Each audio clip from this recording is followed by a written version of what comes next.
Before history found words, a city rose in the highlands of Mexico. Vast, deliberate. No one remembers its name. No ruler left a mark. No chronicle tells its birth. Yet its ruins still command the horizon like a question.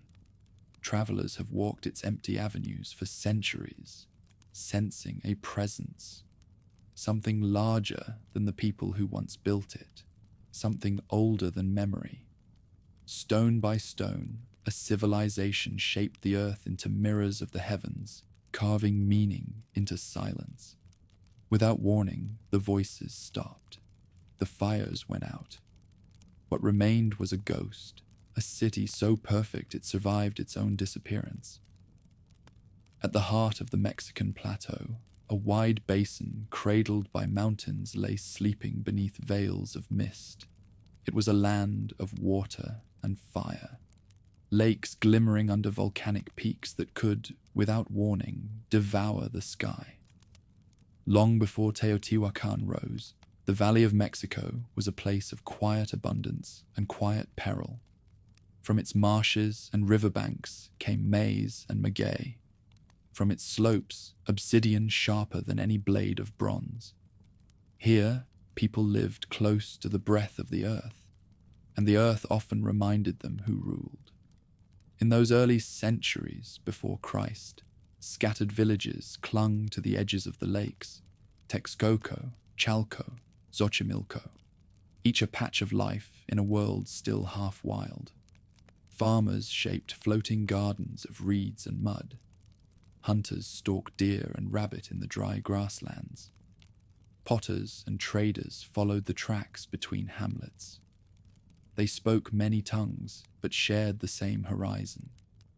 Mountains that smoked, waters that rose and fell with the seasons, and stars that turned in rhythms older than memory.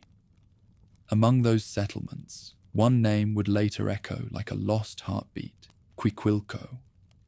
It lay to the south, near the slopes of a volcano called Zitle, and in its day, it was the pride of the basin.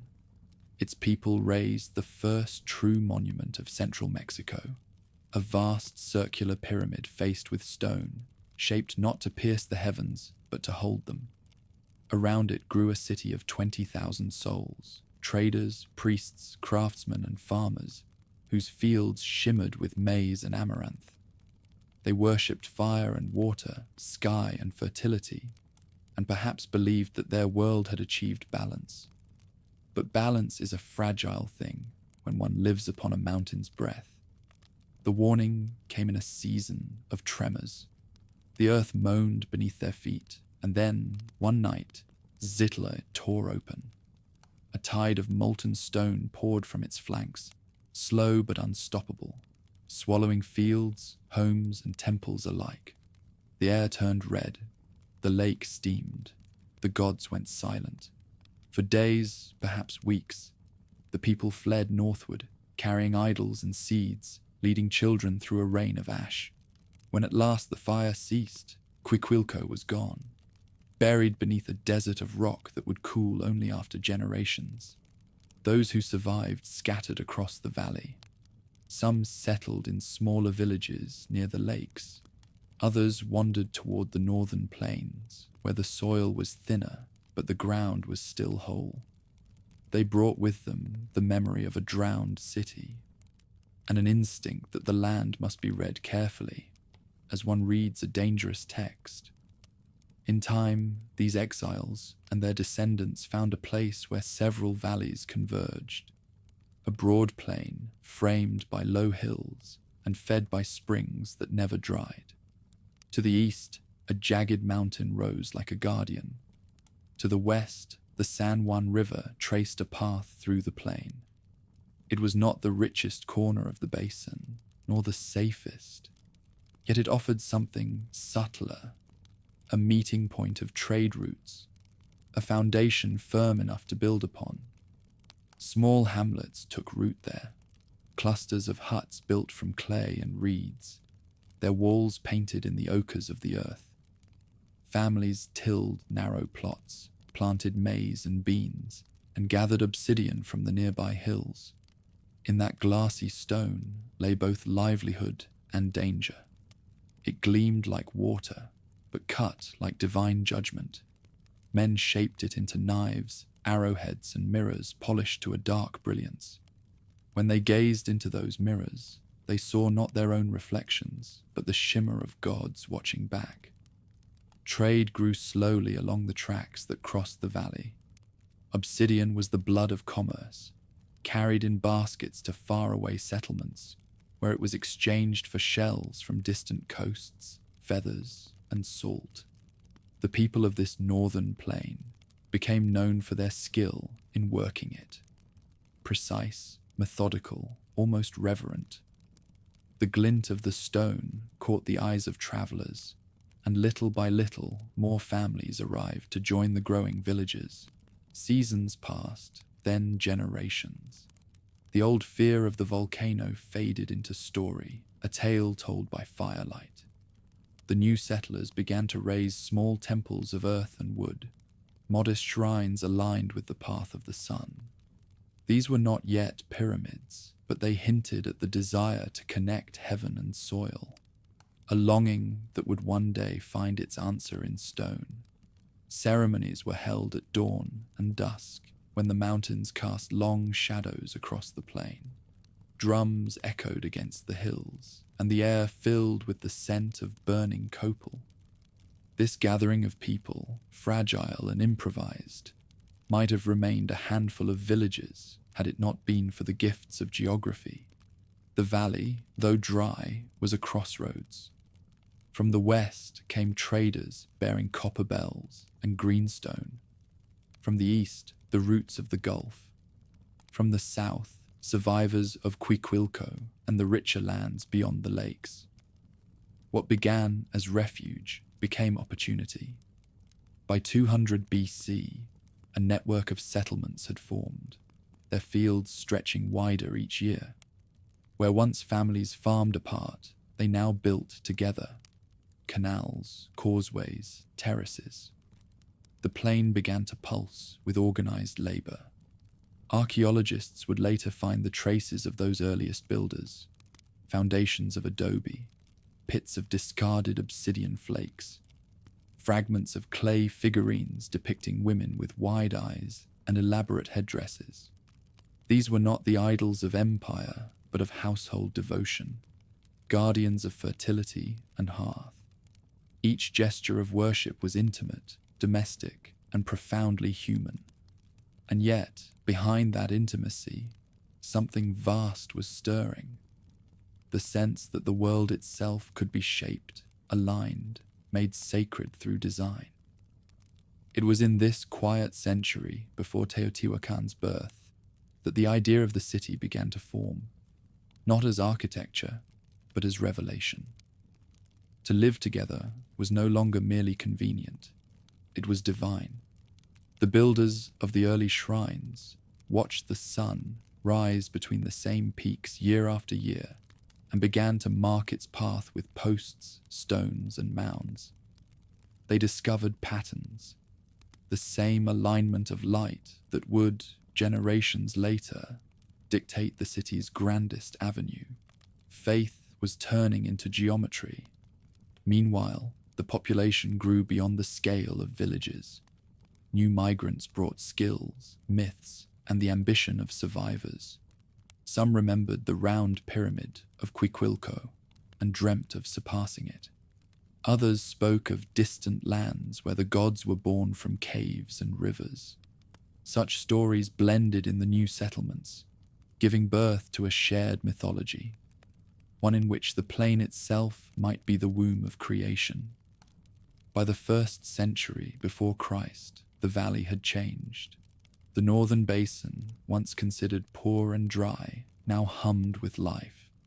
Canals shimmered in the sun, smoke curled from kilns and hearths. The nights flickered with torchlight. People were no longer fleeing from fire. They were calling it forth. Ritual and labor had merged. To dig, to build, to plant was to serve the gods. In the evenings, when the wind rose from the hills, they would look toward the horizon, where Cerro Gordo loomed, the great rounded mountain whose silhouette dominated the plain. It seemed to them a resting god, a sleeping giant whose dreams shaped their fortune. At its base, they left offerings, shells from distant seas, obsidian knives, maize cobs painted with red pigment. A few priests, or visionaries, or madmen, began to say that this was the center of the world, the place where heaven touched the underworld. Others believed that one day a city would stand there, ordered by the stars. The prophecy spread quietly, as all prophecies do. A place once known only for its stones and springs became a destination for pilgrims and traders. They came not just to exchange goods, but to witness the plain where a new order of the cosmos might unfold. No one called it Teotihuacan yet. It was still nameless, or known by names long since lost to time. But the land was already choosing its destiny. Before long, the scattered villages began to fuse. Paths became streets, shrines became temples, fields became neighborhoods. The population, once measured in hundreds, swelled into thousands. From the surrounding valleys, new migrants arrived. Artisans from the west, farmers from the south, stonecutters from the east. They brought languages, crafts, and rival gods. But here they learned to live side by side. Out of diversity came strength, and out of survival came vision. No one could have foreseen the magnitude of what would follow, that from these modest beginnings would rise the greatest city of the ancient Americas, a place the later Nahua would call Teotihuacan, where men become gods. Yet even in its infancy, the valley already seemed touched by that fate. Beneath the soil lay the ashes of Cuicuilco. Above it, the shadow of mountains, and between them a people who had learned how to turn disaster into destiny. When dawn came and the first light struck the plain, the hills shone as if lit from within. Farmers looked up from their fields and saw not just sunlight, but a promise that their work, their prayers, their very city would one day reach the sky. The land did not forget the hands that shaped it. By the dawn of the 1st century before Christ, the northern basin had grown restless with purpose. From the scattered villages that clung to the plain emerged something new, a sense of alignment, as though invisible lines were being drawn across the earth. Men began to measure not in steps or fields, but in stars. The ground itself became a map of heaven. No one could have named the first dreamer, the one who stood upon that wide plain and imagined a city laid out in sacred geometry. But the idea must have come suddenly, like a flash of sunlight over the ridge of Cerro Gordo. What if the heavens could be fixed to the soil? What if the home of men could reflect the home of gods? From that audacious thought came the plan that would birth a civilization. The first markers appeared, posts driven deep into the ground, their shadows charted by the sun. By firelight, the planners traced the angles with cords and pigments, mapping where temples would rise, where avenues would run, where water would flow. The San Juan River was forced to bend to their design, redirected so that its current followed the same celestial rhythm as the stars above. The act was both engineering and prayer, a reshaping of nature to mirror the divine order. At the center of the plain stretched a broad causeway, straight as a god's decree, its axis tilted slightly from true north, 15.5 degrees to the east. It was no accident. That slant followed the sunset on the days that divided the sacred calendar, 260 days apart. To later generations, this would be known as the Avenue of the Dead. To its builders, it was the spine of the cosmos. Along this path, rose the first Great Pyramid, a mountain built by human will. Beneath it, engineers carved a man-made cave, hollowing the earth into 4 chambers that met at a single heart. In their myth, creation began in such a place, a dark womb from which light first emerged. Now that story took form in stone. They heaped layer upon layer of earth, lime and gravel, faced it with mud brick and plaster, and raised it higher than any structure yet known in the Americas. When the sun struck its summit, the mountain gleamed as if the dawn itself had chosen to dwell there. Around this sacred core, neighborhoods began to form. The first were humble, reed huts, storage pits, workshops. But even these followed the rhythm of the grid. Streets ran straight, walls met at perfect angles. It was a city not grown, but designed. The people who built it believed themselves part of an order greater than kings or armies. Each brick, each offering, each drop of sweat was a form of worship. Artisans decorated the plastered walls with bright pigments, red for the sun, blue for rain, green for fertility. In courtyards, they set up small shrines of firestone where incense curled into the morning air. At night, the stars appeared to gather over the unfinished pyramid, as if keeping watch over what was being born. The city's heart was not merely a temple, but a symbol, a cosmic mountain linking underworld and sky. Those who worked on its slopes carried stones as though bearing prayers. Offerings were buried at each layer: obsidian blades, shells from distant seas, fragments of jade, the bones of sacrificed animals, and sometimes of men. They were not mere victims. They were fuel for creation, companions to the gods whose forms were being raised above them. It is said that no single ruler commanded this. Power, at least in those early generations, belonged to a council of lineages, priests and architects bound by faith rather than blood. What united them was vision, that human order could be made eternal if it were built in the image of the heavens. The Pyramid of the Sun, as it would later be called, was the proof of that vision. The population swelled. The migrants who had once wandered after the fall of Quiquilco found stability here. Fields spread across the valley. Canals carried water to the edges of the plain. Farmers, artisans, merchants all found their place within the unfolding design. Smoke from thousands of hearths rose into the air, merging into a haze that seemed to sanctify the skyline. With each passing decade, the city's boundaries advanced. New plazas and platforms appeared, their alignments echoing the first. Smaller temples ringed the great avenue like constellations around a central star. To an outsider, it might have seemed as though the land itself had been enchanted, compelled into harmony. Travelers arriving from the south spoke of a miracle, a settlement so ordered that its very streets told the story of time.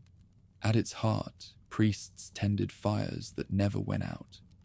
They watched the heavens from platforms at night, marking the cycles of Venus and the sun. When the two met in their sacred conjunctions, festivals filled the city, dances, offerings, and songs to summon rain and renewal. The scent of burning copal drifted for miles, drawing pilgrims from beyond the valley. They came from the Gulf lowlands and the highlands of Oaxaca, from the distant western valleys where turquoise and copper were mined. Some brought tribute, others came to stay.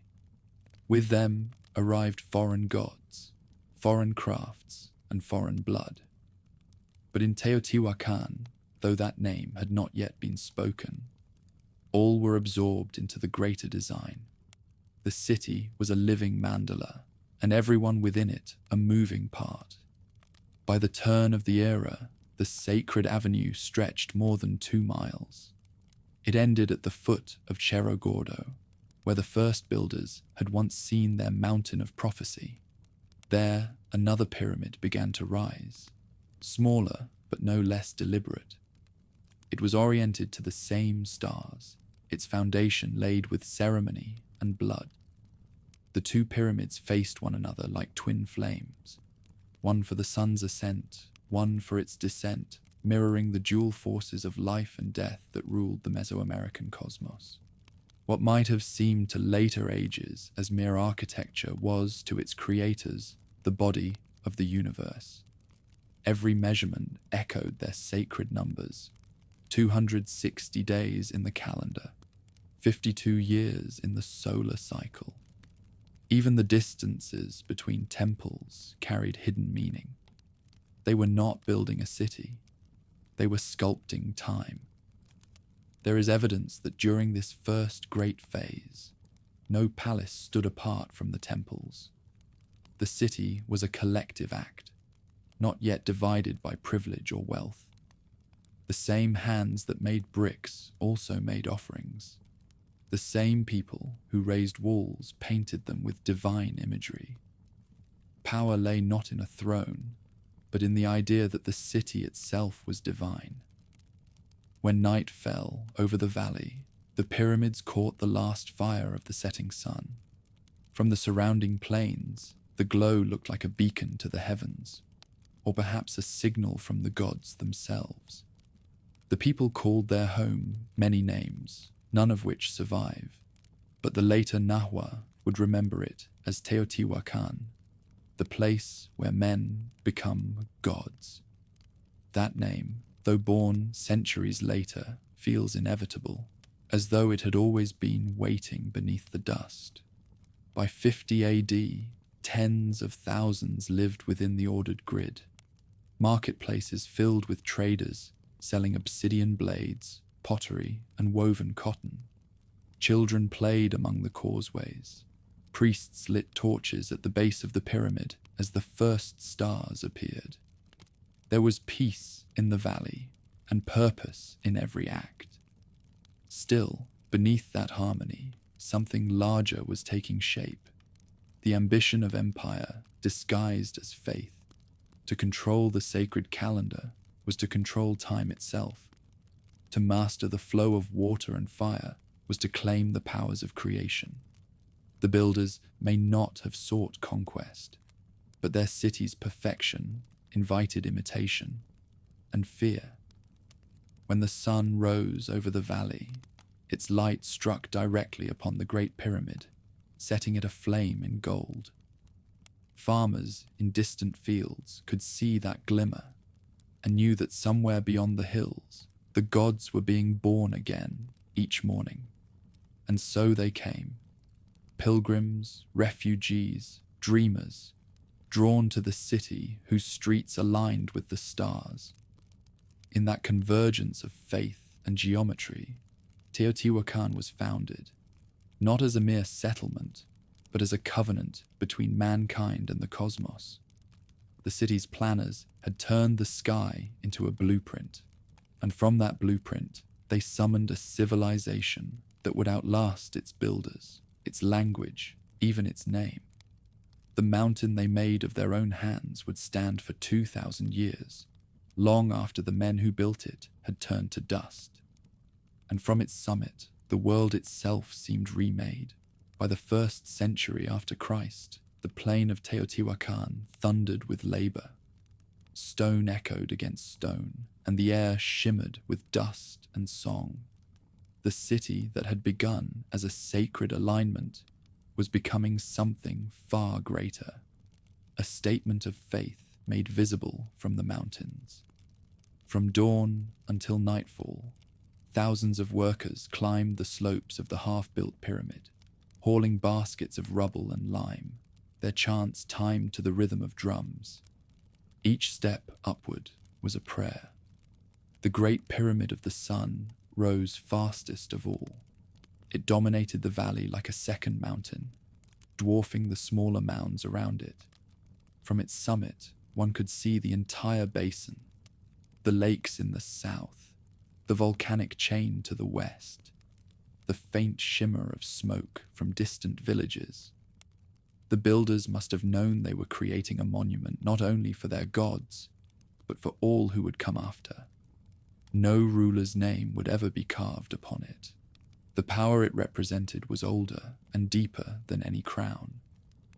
At the foot of the pyramid, broad plazas filled with people during festivals. Pilgrims arrived bearing offerings of maize, feathers, and incense. Traders followed, selling obsidian blades and painted pottery.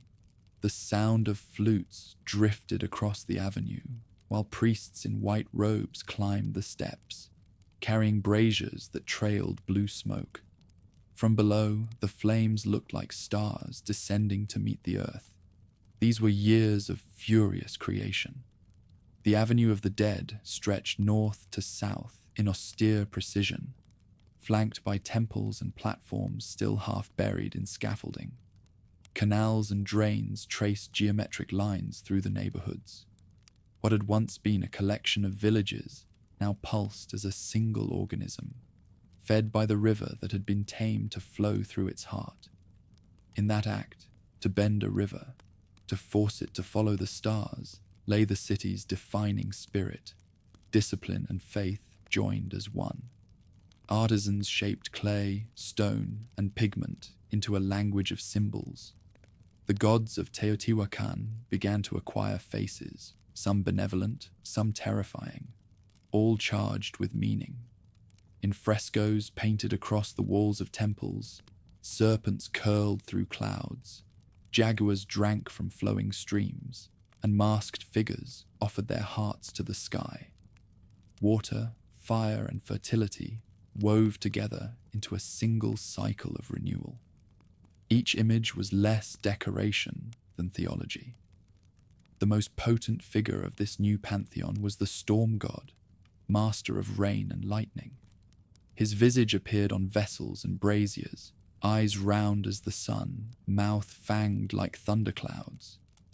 Fire accompanied him always. Even in the temples dedicated to water, flames burned in his honor. This paradox, fire to summon rain, spoke of the city's understanding of balance, of destruction as the price of life. In the workshops scattered through the neighborhoods, obsidian workers crafted knives so sharp they could part a single hair.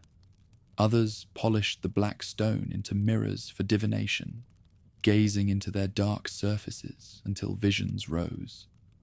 Bone carvers, shell inlayers, and feather workers joined them, turning humble materials into objects of splendor. The artisans of Teotihuacan did not work in anonymity. Their craft was sacred. A painted vessel or a carved mask was an offering as worthy as blood. Everywhere, building continued. New platforms climbed skyward. Temples of adobe were faced with stone and plaster, their surfaces gleaming under the sun. The plaza before the Great Pyramid became the city's ceremonial core, a stage for the rituals that bound its people together. When festivals came, tens of thousands gathered there, arrayed in bright cottons and feathered cloaks. The smell of roasted maize mingled with the sweetness of copal. At sunset, priests began the rites. They kindled sacred fires and scattered flowers along the causeway. Musicians beat drums that echoed off the mountains. From the steps above, the high priests called for silence, then raised their blades of obsidian. A cry rose from the crowd, not fear, but devotion. In that moment, the city became a single body, and the blood that spilled on the stone was its heartbeat. To the modern mind, these ceremonies might seem cruel, yet to the people of Teotihuacan, sacrifice was creation renewed. Just as their ancestors had seen the world remade by fire, so too did they believe the gods required sustenance to keep the sun alive. Death was not an ending, but a trade, a gift to ensure the turning of seasons. As the decades passed, the city grew beyond its founder's imagination. The original grid expanded, apartment compounds replaced simple huts. Each compound enclosed a courtyard, a well, and a small shrine. Families lived and worked together, their daily tasks woven into the rhythm of worship. A potter might leave an offering before firing his kiln. A farmer might burn incense before opening the irrigation gate. Life was an unbroken ritual. The elite, though not yet distant from the rest, began to distinguish themselves through display. They commissioned murals filled with symbols of power: jaguars, serpents, butterflies, creatures that crossed boundaries between worlds. Some compounds became centers of administration or trade. Others housed foreign merchants who had come to settle under Teotihuacan's protection. The city's population likely exceeded 50,000 souls, a scale unimaginable to the villages of the past. The Pyramid of the Sun, completed in these years, stood as a visible covenant between heaven and earth. At its summit burned the eternal flame, tended day and night by the priesthood. When the sun rose behind Cerro Gordo, the first rays crowned the pyramid's top before touching any other part of the valley. The city was alive in that light, its people awakening to the rhythm of the cosmos they had built into their streets. Not far from the main pyramid, smaller temples honored other aspects of the divine: fire, fertility, wind, and war. Each was aligned to the same celestial pattern. Nothing was arbitrary. Even the courtyards of humble homes mirrored the great plazas in miniature. Teotihuacan was not simply a city where gods were worshipped. It was a city designed for gods to inhabit. In time, the fame of this new metropolis spread across Mesoamerica. Travelers from Oaxaca and the Gulf Coast carried tales of its vast pyramid, its order, its wealth. They spoke of a people who had learned to command water, who built mountains out of dust. For those who heard these stories, Teotihuacan became less a place than an idea, proof that divine order could be achieved on earth. Among its inhabitants, faith was no longer confined to temples. It breathed through every aspect of their world. The farmers who sowed their fields timed their planting by the city's astronomers. The potters mixed their clay with water, blessed in ritual. Even the act of walking the Avenue of the Dead, a path of perfect symmetry, was a pilgrimage from the living to the sacred. And yet, beneath that harmony, there was ambition. The priests spoke often of expansion, of spreading their cosmic balance beyond the valley. The wealth of trade flowed steadily through the markets: obsidian blades, painted ceramics, textiles, and food. Surpluses fed armies of builders who, when not laboring on temples, trained as soldiers. Power and piety were growing intertwined. When night descended, the city glowed with countless fires. The sound of chanting rose from every courtyard. From above, it must have looked as though the stars had fallen to earth, a reflection of the heavens upon the soil. Perhaps that was always the intention. By the middle of the 2nd century, Teotihuacan had become not just the heart of the valley, but of an entire world. Its pyramids drew pilgrims like magnets. Its artisans' works traveled hundreds of miles. The city's population approached 100,000, and yet its streets remained ordered, its rituals precise. This harmony, born of shared faith and collective labor, was its greatest strength. But perfection has a cost. The scale of the city demanded constant maintenance, and its priesthood grew powerful in both spirit and rule. The next generation would inherit a city of gods and begin to question who, among mortals, held their favor. For now, the people of Teotihuacan lived as if eternity had already begun. Each morning, the sun rose over the Pyramid of the Sun, and the valley shimmered in gold. The mountain of men had become the mountain of gods. and the city beneath it was alive with devotion. Vast, ordered, and radiant, a beacon of faith that would soon cast its light far beyond its valley. By the middle of the 2nd century, Teotihuacan had reached a scale no one could have foreseen. Its great avenues stretched for miles, its pyramids pierced the horizon, and its markets drew strangers from every corner of the land. Yet for all its order and beauty, something restless stirred beneath the symmetry, a hunger not just for harmony, but for dominion. The northern end of the city became the stage for this transformation. There, where the Avenue of the Dead met the rising slopes of Cerro Gordo, the builders began another vast pyramid. Its foundation aligned with the same celestial rhythm as its southern twin, but its purpose was darker, more intimate with the powers of death and rebirth. The people would call it the Pyramid of the Moon. To those who watched its construction, it must have seemed as though the mountain itself were giving birth. Layer upon layer rose over decades, each addition consecrated with offerings and blood. Excavations centuries later would reveal the truth. Beneath its steps lay the remains of sacrificed warriors, bound and buried beside jaguars, eagles, and wolves. These were not victims of cruelty, but envoys to the gods, sent to guard the temple's heart. Their bones, arranged with weapons and jewels, tell of a city that had begun to see warfare not merely as necessity, but as ritual. In the shadow of the new pyramid, processions wound through the plaza, priests in plumed headdresses, drummers keeping the pace of the heart, dancers painted in red and black. At the height of each ceremony, the high priest stood upon the platform, arms raised toward Cerro Gordo. The mountain loomed behind him like a colossal effigy of the goddess herself, a presence both fertile and merciless. To the faithful, the pyramid and mountain were one, the body of a deity sleeping beneath the valley's sky.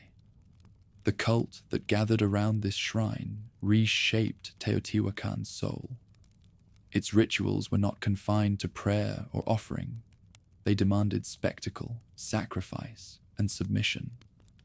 Each new layer of the pyramid was sealed with a rite of renewal.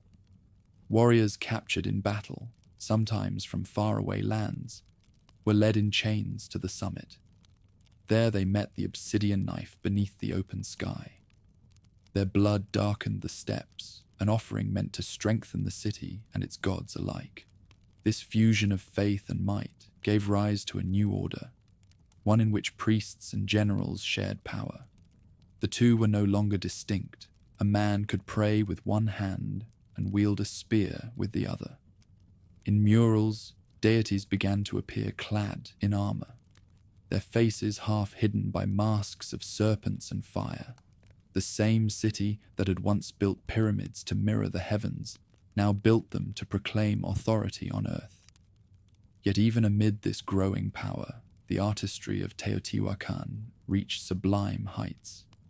Painters covered walls with brilliant scenes, flowing rivers of turquoise, feathered serpents coiling through clouds, and the image of a goddess whose hands poured streams of water that blossomed into flowers. Later generations would call her the Great Goddess, patroness of fertility, abundance, and transformation. In her murals, she reigns at the center of creation, crowned by a headdress of jade and birds. But beneath her beauty lies ambiguity. She gives life, yet demands sacrifice. Through her, the people came to see themselves as part of an endless cycle: destruction, feeding creation; death, nurturing birth. The festivals held in her honor grew more elaborate each year. Entire districts joined in the celebrations, their courtyards strewn with petals and maize. Musicians played conch shells and drums, while dancers wearing butterfly wings whirled beneath banners of red and gold.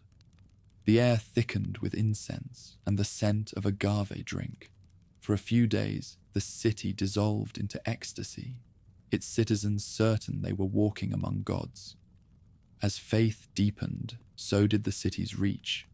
Teotihuacan's armies began to move beyond the valley, their obsidian-tipped weapons glinting in the sun. They marched along ancient trade routes, seizing control of mountain passes and river crossings. The goal was not mere plunder, but protection, to secure the flow of tribute and goods that sustained the metropolis. Outposts appeared in distant regions, marked by the same talud tablero style of construction, unmistakable even to foreign eyes. Wherever that geometry spread, so did Teotihuacan's influence. Inside the city, prosperity turned monumental. The once humble compounds evolved into sprawling complexes, each housing extended families and their workshops. Merchants from Oaxaca, Veracruz, and the Maya lowlands settled in distinct quarters, bringing their languages and gods with them. Archaeologists would one day call these barrios, neighborhoods bound by culture but united under Teotihuacan's order. The presence of these foreigners tells a story of ambition and allure. They were not slaves or exiles, but participants in the city's destiny. Teotihuacan had become more than a home. It was a magnet, a center of gravity pulling the peoples of Mesoamerica into its orbit. In its plazas, one could hear dozens of dialects. Markets overflowed with obsidian blades, cotton textiles, shells, cacao, and copper. Traders came seeking wealth, but many stayed for the security of a city so vast that even the mountains seemed to bow before it. At the southern end of the Avenue of the Dead, a new structure began to rise. The Ciudadela, a vast rectangular compound enclosing a temple unlike any other. Its facade erupted with sculpted serpents, each feathered and crowned, their eyes carved in stone as if caught mid-flight. Between them, other faces emerged, some human, some divine, all fierce. Beneath this temple lay a chamber lined with offerings, jade, shells, mirrors, and the remains of more than 200 warriors. This was the temple of the Feathered Serpent, and it marked the culmination of a new ideology. Where the Pyramid of the Sun symbolized creation and light, this temple spoke of transformation, the merging of divine and mortal, heaven and earth. The Feathered Serpent, later known as Quetzalcoatl, embodied both. To follow his path was to ascend through knowledge and sacrifice, to shed the human form and take on the divine. The temple's dedication was an event the valley would never forget. Drums thundered across the plain, horns echoed from the hills. Processions filled the Avenue of the Dead as thousands gathered to witness the consecration. From balconies and rooftops, they watched as priests in serpent masks ascended the stairs, each carrying a torch. When the last reached the summit, the fires ignited in unison, turning the night into day. The glow reflected off the obsidian walls, bathing the crowd in crimson light. In that moment, the city seemed to breathe as one being, a vast living god forged from stone and flame. Through such ceremonies, Teotihuacan bound its people to a shared destiny. The authority of its priests was absolute, yet it rested not on tyranny, but on belief. To defy the rituals was to defy the order of the cosmos itself. Still, this devotion had a cost. Human life became the city's most sacred currency. The higher the pyramid, the deeper its foundations of bone.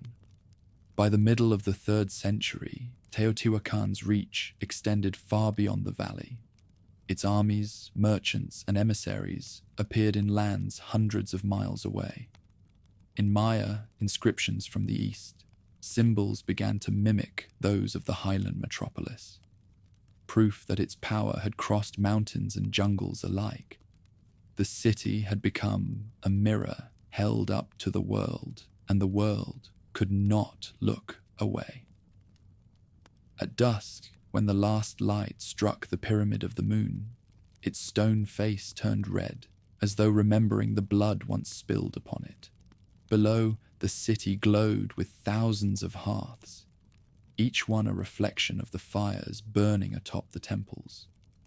Between heaven and earth, between faith and fear, Teotihuacan found its balance.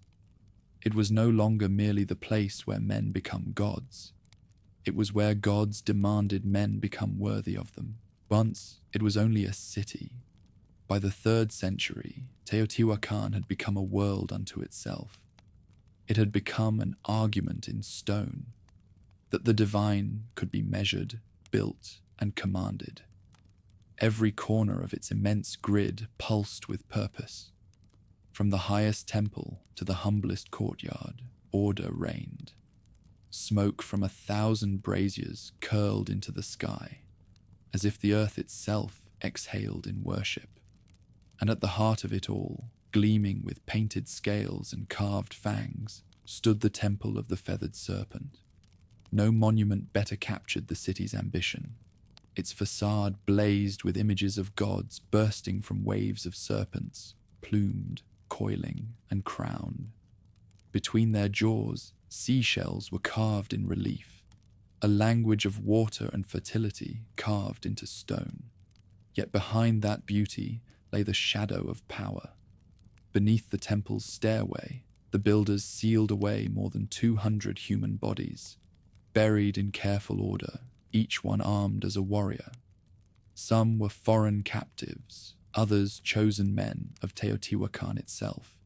They had become guardians of the temple's soul, proof that faith and conquest were now indistinguishable. When the ceremonies of dedication began, the entire city must have shaken with sound. Drums rolled like thunder. Shell trumpets roared from the plazas. Processions of priests moved in unison, their cloaks trailing feathers, their faces painted with jade and blood. From the terraces, citizens watched as the torches climbed the pyramid. At the summit, flames erupted into the night, reflected in the canals below. The temple became a beacon, its light reaching beyond the valley, a signal of dominion to the world outside. The Feathered Serpent himself, known later as Quetzalcoatl, emerged from these rituals not merely as a god of wind and wisdom, but as a symbol of rulership. To ascend through him was to claim both divine favor and earthly right. His temple stood within the Ciudadela, a vast walled precinct large enough to hold tens of thousands. Here, the city's rulers staged spectacles that were both political and cosmic. Each ceremony reaffirmed the same truth. Teotihuacan was the center of creation, and those who governed it did so by celestial mandate. Power, once collective and sacred, began to crystallize into hierarchy.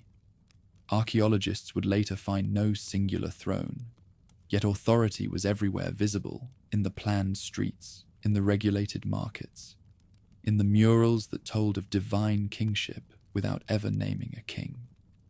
Perhaps that was the secret of Teotihuacan's rule.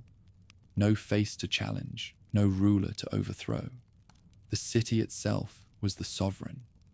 Beyond its walls, Teotihuacan's influence unfurled like a tide. Traders followed the obsidian routes deep into the highlands and lowlands, carrying not only goods, but symbols. The distinctive talud tablero architecture began to appear in distant cities, at Caminaljuyu, at Monte Alban, even among the Maya far to the east. Wherever its lines and angles appeared, they spoke of alliance, of tribute, or of fear. The wealth of the city was immense. Obsidian flowed from the nearby mines of Pachuca, its rare green hue prized across Mesoamerica. Craftsmen shaped it into knives, mirrors, and arrowheads so fine that kings of distant lands paid dearly for them.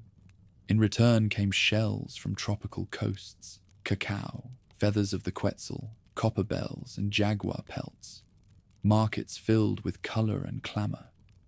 Amid the smell of roasting maize and burning incense, merchants bargained in dozens of tongues. The pulse of trade was steady and loud, like the beating of a vast heart. In this golden age, Teotihuacan became a city of thresholds. Between worlds, between peoples, between faith and empire, foreign quarters thrived within its grid. Oaxacans carved their gods beside Teotihuacan's deities. Mayan scribes etched glyphs on imported ceramics. Gulf Coast traders brought their humid songs to the dry valley air. In every compound, difference became devotion. The empire of the Feathered Serpent was not held by sword alone, but by absorption. Yet even as diversity enriched the city, it also demanded control. The rulers, or council, or priestly elite, whatever name they bore, ensured that every aspect of life moved in rhythm with the state religion. Festivals were scheduled with astronomical precision.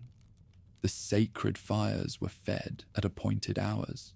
The measure of time itself was decided in the temple precincts. By uniting heaven's cycles with civic life, the leaders bound their subjects to a single, inescapable order. The arts reflected this unity of purpose. Mural painters worked under strict symbolism: serpents for rulership, butterflies for rebirth, water for life's renewal, fire for sacrifice. Masks of obsidian and jade adorned the dead. Sculptors carved deities with human faces and humans with divine ones, erasing the line between them. The result was a civilization in which religion was not a separate sphere, but the substance of existence. Military strength sustained this order. Behind the rituals and festivals marched trained legions, warriors clothed in jaguar skins and eagle feathers, their shields painted with spirals of fire. They carried obsidian-tipped spears and atlatls, weapons of remarkable precision. Their purpose was as much ceremonial as strategic. Every campaign was a reenactment of cosmic struggle, a replay of the gods' own wars for balance. When they conquered, they brought back captives for sacrifice. When they traded, they spread the city's iconography like scripture. Far beyond the valley, whispers of Teotihuacan's power grew. In the jungles of the Maya lowlands, rulers began to adorn themselves with symbols borrowed from the Feathered Serpent's cult. On stelae, carved hundreds of miles away, warriors appeared in Teotihuacan armor. Round shields, tasseled headdresses, and the goggles of the storm god. In 378 AD, a Teotihuacano general would even march into the city of Tikal, overthrow its king, and install a new dynasty aligned with the northern metropolis. But that tale belonged to the next century. For now, the seeds of empire had already been sown. At home, the people felt the benefits of this expansion. Grain flowed freely into the markets. Artisans thrived under patronage. Roads were kept clear and safe by soldiers and priests alike. For the common citizen, the empire was less visible conquest than visible abundance. Their loyalty was rewarded with order, their faith with spectacle. Still, in the murals of the later 3rd century, a subtle shift can be felt. The bright blues and greens of fertility gave way to deeper reds and blacks. The storm god's eyes became more frequent. The Feathered Serpent's smile grew sharper. Power had found permanence, and permanence in human hands always casts a shadow. By 300 AD, Teotihuacan was the most populous city in the Western Hemisphere. Perhaps 120,000 souls lived within its walls. Its pyramids glittered with paint and mica. At night, the fires of 100,000 hearths lit the sky in a golden haze. Seen from afar, it must have looked like a constellation brought down to earth. a celestial city inhabited by mortals who had convinced themselves they were gods. Yet no empire, however divine it believes itself, escapes the weight of its own splendor. The very system that unified Teotihuacan began to strain under its magnitude. The priests demanded ever larger sacrifices to maintain cosmic order. The armies marched farther to keep the goods flowing. Faith had built the city, but ambition now sustained it. Still, to those who lived in its glow, it seemed eternal. The pyramid of the sun blazed each morning. The pyramid of the moon caught the dying light each evening. Between them stretched the avenue of the dead, straight, solemn, and magnificent. Along its length, processions passed in endless rhythm. Priests, soldiers, musicians, and citizens carrying flowers, fire, and blood. For 100 years, Teotihuacan stood unchallenged, a miracle of human will. Its builders had turned faith into architecture, architecture into empire. But empires, even those built to mirror the stars, must answer to time. In the silence between festivals, the first tremors of change began to stir, unnoticed by those who believed their city eternal. The gods had been made visible. Soon they would begin to speak. What had begun as a city confined to its basin now reached past the mountains that once enclosed it. The city's influence flowed outward like the rivers it had once tamed, crossing mountains, jungles, and deserts. Obsidian, gold, feathers, and faith all bore its mark. To outsiders it seemed less a city than a force of nature, silent and inexorable. Wherever its merchants walked, its gods followed. This was the age of expansion, not through open conquest alone, but through something subtler and more enduring. The priests called it the web of the Feathered Serpent, a design stretching across the land. Its strands were roads, alliances, marriages, and trade agreements, each connecting distant peoples to the city at the heart of the world. Caravans departed through every gate of Teotihuacan. Some wound south toward Oaxaca, laden with obsidian blades that glittered like black fire. Others traveled east into the humid forests of the Maya, their packs filled with pottery and textiles. Along the Pacific coast, ships carved from caber wood carried merchants and soldiers alike. The routes were long and perilous, yet they brought home more than goods. They returned with stories, captives, and new symbols for the temples. The city's wealth rested upon its mastery of obsidian. The quarries near Pachuca yielded the rare green variety, translucent as water and sharper than any bronze. It was the iron of its age, the edge that cut both food and flesh, the mirror that reflected the will of the gods. From the workshops along the Avenue of the Dead, artisans shaped the stone into weapons and ornaments that glimmered in the sun. These tools became the currency of empire. Whoever controlled obsidian controlled war itself.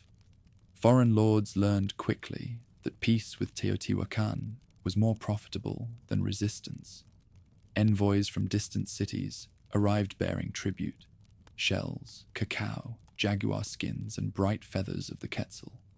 Some came as guests, others as hostages, all left changed. Murals from faraway lands began to depict warriors in the dress of Teotihuacan, faces hidden behind the goggled masks of the storm god, shields painted with serpents and lightning. Even the shapes of their temples echoed the city's architecture. The world was beginning to speak in Teotihuacan's language. Still, the expansion was not entirely peaceful. Along the Gulf Coast and into the highlands of Guatemala, Teotihuacan's soldiers appeared, disciplined, silent, and swift. They wore padded armor painted in red and carried atlatls carved with divine motifs. Their ranks moved with ritual precision, each campaign undertaken as a sacred act. When a city resisted, its temples were not merely destroyed, they were remade, rededicated to Teotihuacan's gods. The conquerors did not seek annihilation, but conversion. It was during this time that the Entrada occurred, the most dramatic projection of Teotihuacan's power ever recorded. In 378 AD, deep in the jungles of the Maya world, a general bearing the name Fireborn led his warriors into the city of Tikal. The event is carved upon Maya stele, where its date is given with unearthly precision. The invaders toppled the reigning king and installed a new ruler loyal to the metropolis in the highlands. Whether this act was conquest or alliance has long been debated, but the result was unmistakable. Teotihuacan's reach had touched the farthest forests of the east. From that moment onward, Maya rulers adopted the symbols of the valley. They wore headdresses shaped like serpents, carried round shields, and claimed descent from the great city where men became gods. Some even reshaped their capitals to mimic its geometry. The influence was not fleeting. For centuries, echoes of Teotihuacan would linger in their art, their warfare, and their concept of divine kingship.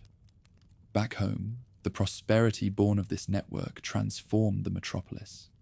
The markets swelled with exotic goods. Shell jewelry from the coasts jingled in the courtyards. Spices and resins perfumed the air. Feathers of every color adorned the garments of priests and dancers. In workshops, artisans experimented with new materials, turquoise from the north, jade from the south, creating objects that fused styles from across Mesoamerica. The city had become not only the center of trade, but the crucible of culture itself. Its rulers maintained this vast network with a precision that mirrored their architecture. Colonies and enclaves were founded near key resources: obsidian mines, fertile valleys, river crossings. Each was designed in miniature to resemble the mother city. The same grid, the same talud tablero walls, the same orientation to the stars. These outposts served as both trading stations and symbols of allegiance. To live within their walls was to dwell under the gaze of Teotihuacan. Messengers moved constantly along the roads, carrying information and orders. They were swift, tireless men trained to cover immense distances. In their pouches, they bore carved tablets, tokens of jade, or painted scrolls that conveyed the city's will. Through them, Teotihuacan's influence remained alive even in lands where its soldiers never marched.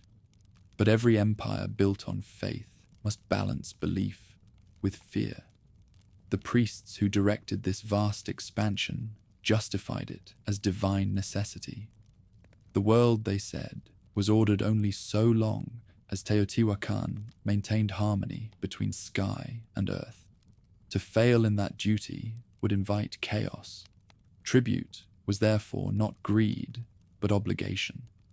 Conquest, not ambition, but sacrifice on a cosmic scale. Within the city, this ideology deepened the power of the ruling class. The Feathered Serpent, god of wind, wisdom, and rebirth, became the emblem of the state. His likeness adorned banners and shields, and his temple served as both shrine and fortress. Beneath its terraces, soldiers trained, their footsteps echoing through chambers that had once housed the dead. In murals, the serpent's coils encircled the world, binding it in luminous order. The citizens lived within that embrace, both proud and bound. Apartment compounds continued to multiply, housing artisans, merchants, and foreign residents. In the evenings, smoke rose from hundreds of kitchens, mingling with the incense of distant temples. From above, the city resembled a mosaic, squares of red clay and white plaster, divided by the dark ribbons of streets and canals. Its population may have exceeded 150,000 souls. each one a living part of the greater design. Not all were content with their place in it. The influx of wealth created quiet divisions. Some compounds thrived, their walls painted in brilliant pigments and lined with imported goods. Others fell into shadow. The gulf between the priestly elite and the laboring poor widened, though no one yet dared to name it. Outwardly, harmony endured.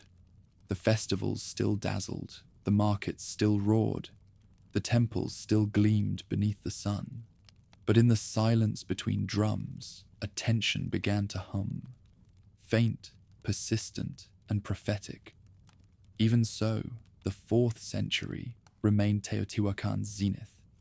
Its culture radiated across Mesoamerica like heat from a forge.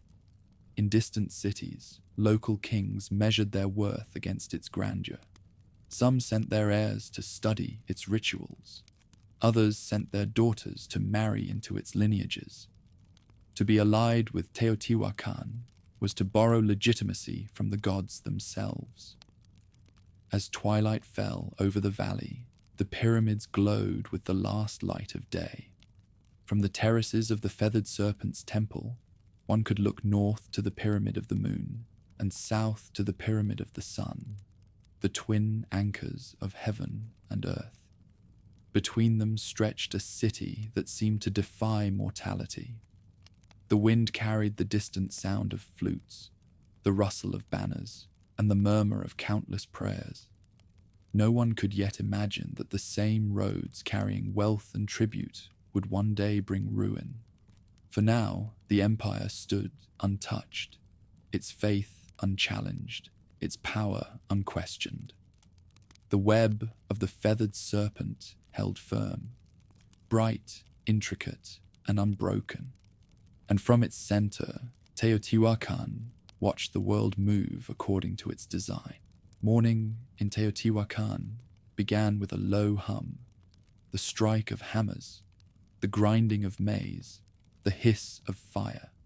Smoke curled upward from thousands of hearths, spreading a pale veil across the valley. The city seemed infinite, its avenues unfolding like a labyrinth of symmetry. No palace stood above the rest, no king's image looked down from stone. The power that ruled this metropolis hid behind its walls and rituals, a presence felt rather than seen. Authority in Teotihuacan was an invisible art. It spoke through order instead of speech, through rhythm instead of decree. The city itself was its emblem, a structure so precise that it made human governance appear divine. Those who presided over this perfection left no monuments to themselves, perhaps because none dared compete with the monuments of the gods. Power was collective, cloaked in ceremony, and diffused across the sacred grid like breath through lungs. Within that grid, life was intensely communal. Across the plains stretched walled compounds the size of small villages, each enclosing its own courtyards, altars, and workshops. Behind every gateway lay a world with its own customs, crafts, and deities. Clay lamps glowed beside household shrines. Murals shimmered with the colors of rain and blood. Incense mingled with the scent of roasting maize. These were not mere homes, but miniature cities, self-contained reflections of the greater whole. Artisans lived and worked side by side, their tools and prayers sharing the same space. Obsidian workers chipped black glass into knives that caught the sun like lightning. Potters spun vessels etched with images of water and flame. The rhythm of their labor was devotional. To shape an object was to reaffirm creation itself. Nothing was made that did not hold meaning. Each compound had its own hierarchy, elders, priests, craftmasters, all bound by the quiet authority of the temples. The council that governed Teotihuacan drew power from these networks of families and guilds. Decisions were made in ritual spaces, not thrones. The absence of a monarch did not mean absence of rule. It meant control dispersed through ritual. made sacred by distance and mystery. Among the many gods painted on walls and carved into stone, one figure rose above all others. The great goddess of Teotihuacan, radiant and unblinking, became the heart of devotion. In murals she poured streams of water that turned into flowers and butterflies. Her arms spread wide over the city. Her headdress blossomed with owls and birds. She was the nurturer and the storm, the rain that fed the fields and the flood that swept them away.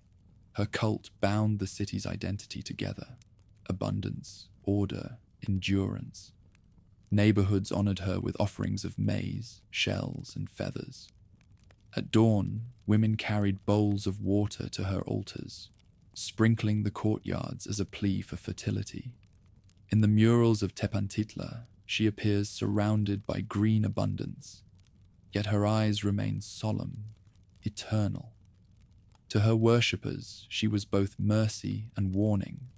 Prosperity could vanish as swiftly as it bloomed.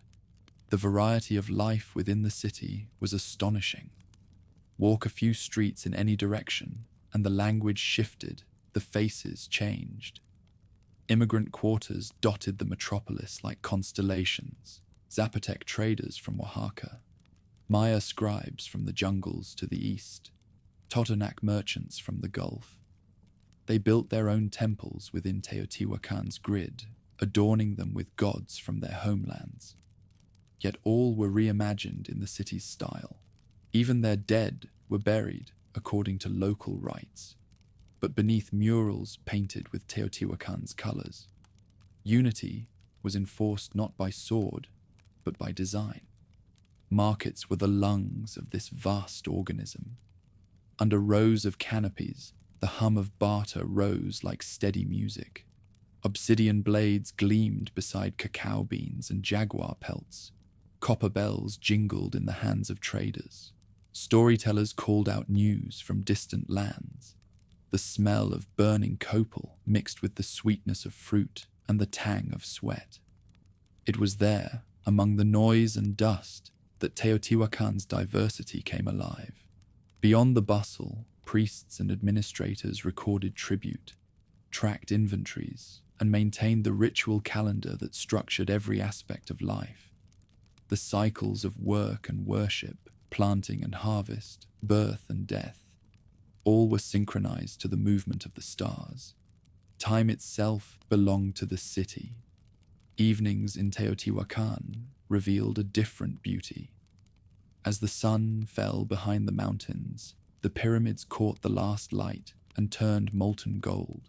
Courtyards flickered with torches, chants rose from doorways, drums echoed like distant thunder. From above, the city glowed, a grid of flame and shadow, ordered and alive. To an observer standing on the pyramid of the moon, it must have seemed as though the stars had descended to dwell among men. Yet this harmony was not without strain. The larger the city grew, the more fragile its balance became. Feeding so many mouths required tribute from faraway lands. Managing so many districts demanded an intricate bureaucracy. Droughts in the surrounding valleys pressed the grain stores thin. To restore equilibrium, the priests turned to ritual. The sacrifices grew larger, the festivals longer, the demands on artisans heavier. What had begun as faith now served as maintenance. The machinery of devotion grinding on to sustain the machinery of survival. Within the compounds, unease stirred. Artisans grumbled about shortages of materials. Merchants whispered of taxes raised in the name of the gods. Some wondered aloud whether the priests prayed for rain or for control. But the avenues gave no space for dissent. The city's very design seemed to enforce obedience. Straight lines, right angles, and walls painted with eyes that never closed. Even in its disquiet, Teotihuacan remained unmatched in splendor.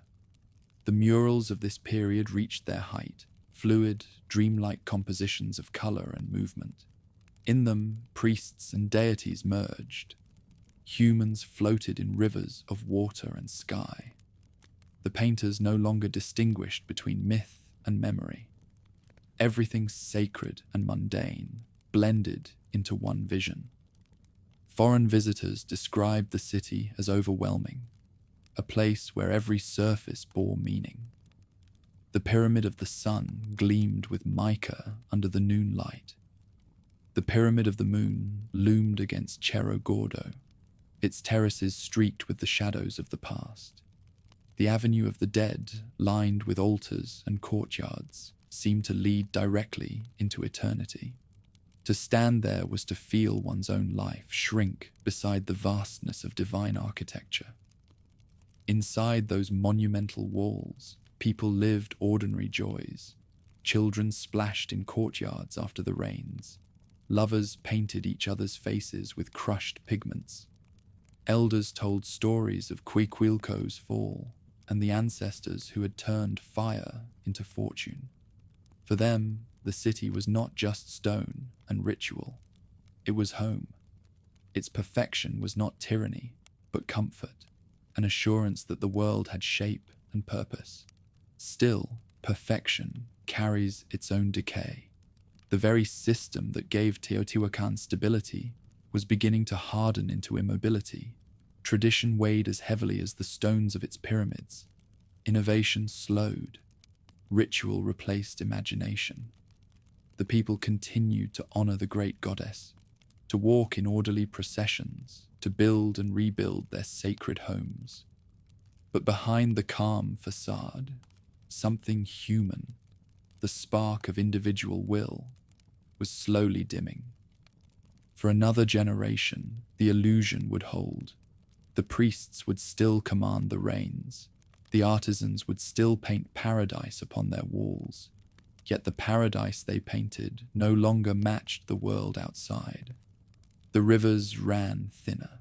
The soil turned pale. The goddess's hands poured water that never reached the fields. Beneath the perfection, hairline cracks began to spread. In Teotihuacan, art was never decoration. It was theology made visible. The breath of gods fixed upon plaster, stone, and clay. Every color, every line, every shape existed for a reason. To walk through its temples was to enter a living scripture where walls spoke in images and silence carried more weight than speech. The city's artisans were not mere craftsmen.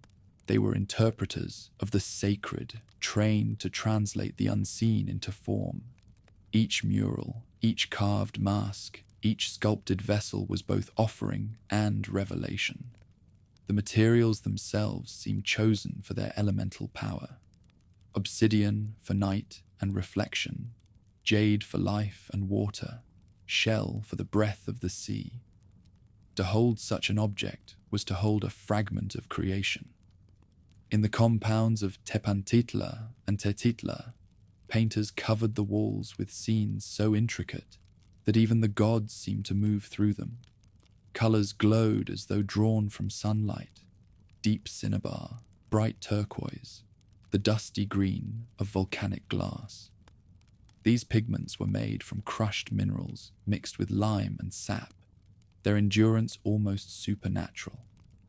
Centuries later, the murals would still pulse with life, their figures floating between myth and memory.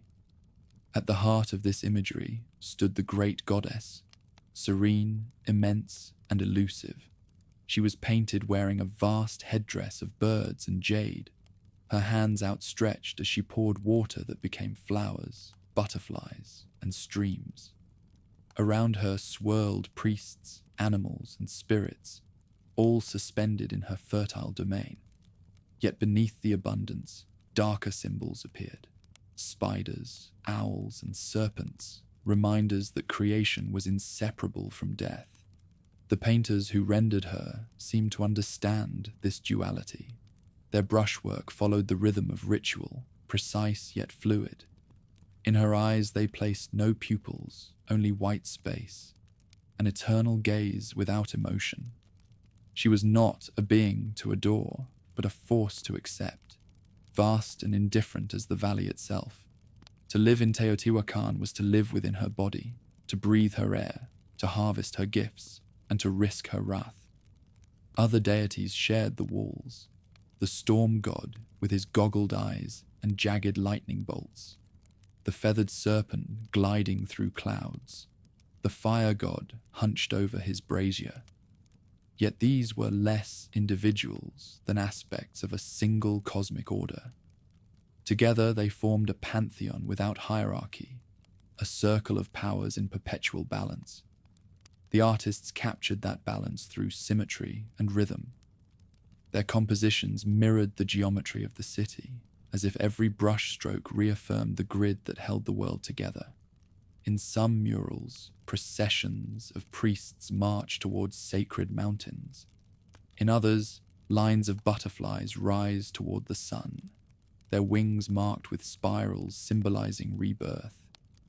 There are masks without mouths, faces split between human and animal, and streams of water turning into serpents.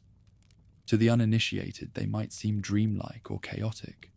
To the people who lived among them, they were maps of the invisible world. Masks held special power. Crafted from obsidian, jade, or serpentine, they were not worn in life, but placed upon the dead or displayed during ceremonies. Their features were idealized, impassive, and abstract.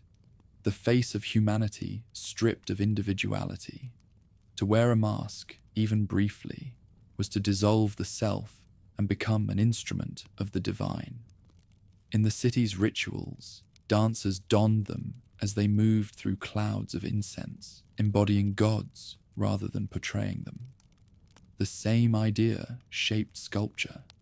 Figures of priests and deities were rendered with stillness, their expressions frozen in calm authority. There is no frenzy in Teotihuacan's art, no drama, no agony. Emotion was reserved for the viewer, not the subject.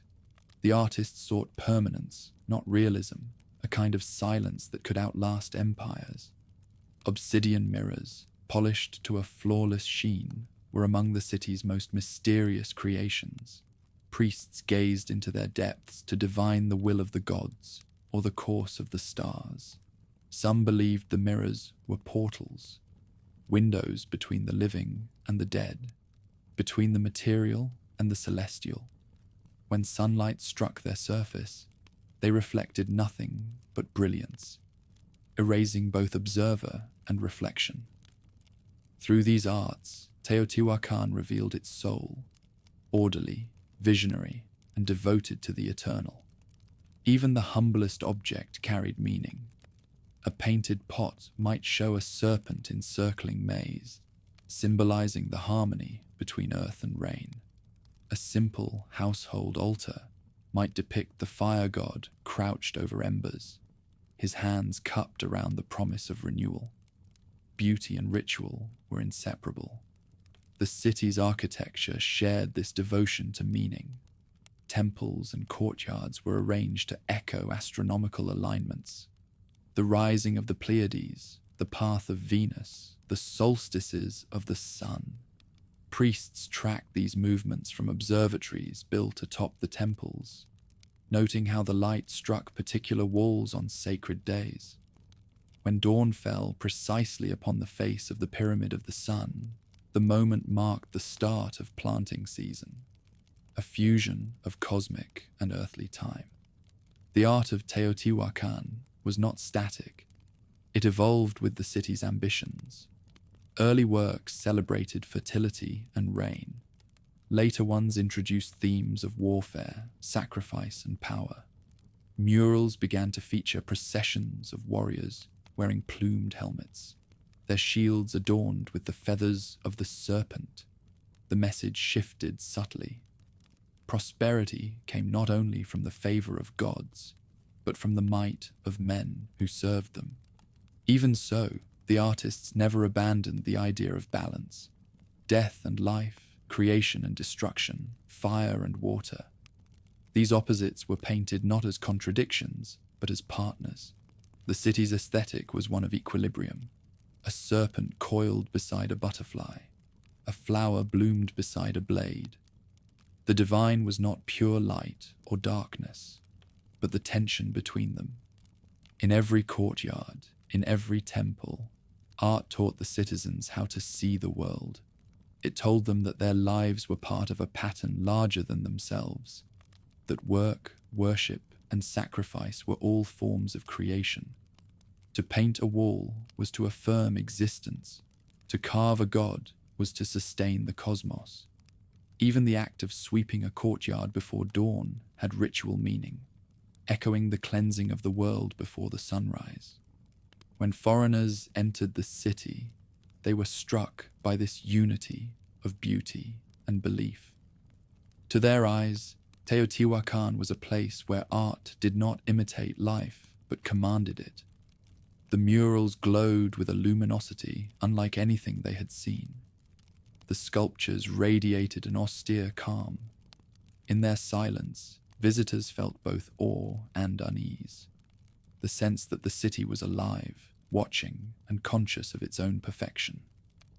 By the end of the 5th century, the art of Teotihuacan had become its greatest export. In distant lands, the talud tablero style appeared on new temples. Pottery bore designs inspired by its murals. Local gods began to resemble its deities. The city's vision had spread as far as its armies once marched, transforming Mesoamerica not through conquest but through imagination. Even as its influence expanded, a stillness crept into the heart of the metropolis. The murals of later years grew more repetitive, the compositions more rigid. What had once been revelation became doctrine. The same symbols that had once expressed wonder now served as reassurance, reminders that the order of the cosmos and of the state must never change. Art had built the city's identity, and in doing so had trapped it. The walls of Teotihuacan still shone with divine color, but behind them the people had begun to fade. The city that once worshipped silence now thundered with the sound of marching feet. In the early 6th century, Teotihuacan's calm precision hardened into discipline, and its sacred order turned toward war. The same geometry that had once mapped the heavens began to measure battlegrounds. Change did not come suddenly, nor did it need to. It moved quietly through the temples and compounds, in decrees spoken behind painted walls, in the slow shift of murals from gardens to armies. The priests who had once prayed for rain now blessed weapons. The feathered serpent, long the emblem of divine renewal, became the patron of conquest. The first signs were architectural. In the Ciudadela, the great plaza that had once hosted processions and rituals of peace, fortifications began to rise. Entrances were narrowed, walls thickened, towers added to the corners. The temple of the Feathered Serpent itself, once a vision of harmony, was sealed behind new platforms of stone. The carvings of serpents and shells disappeared from view, entombed beneath layers of masonry.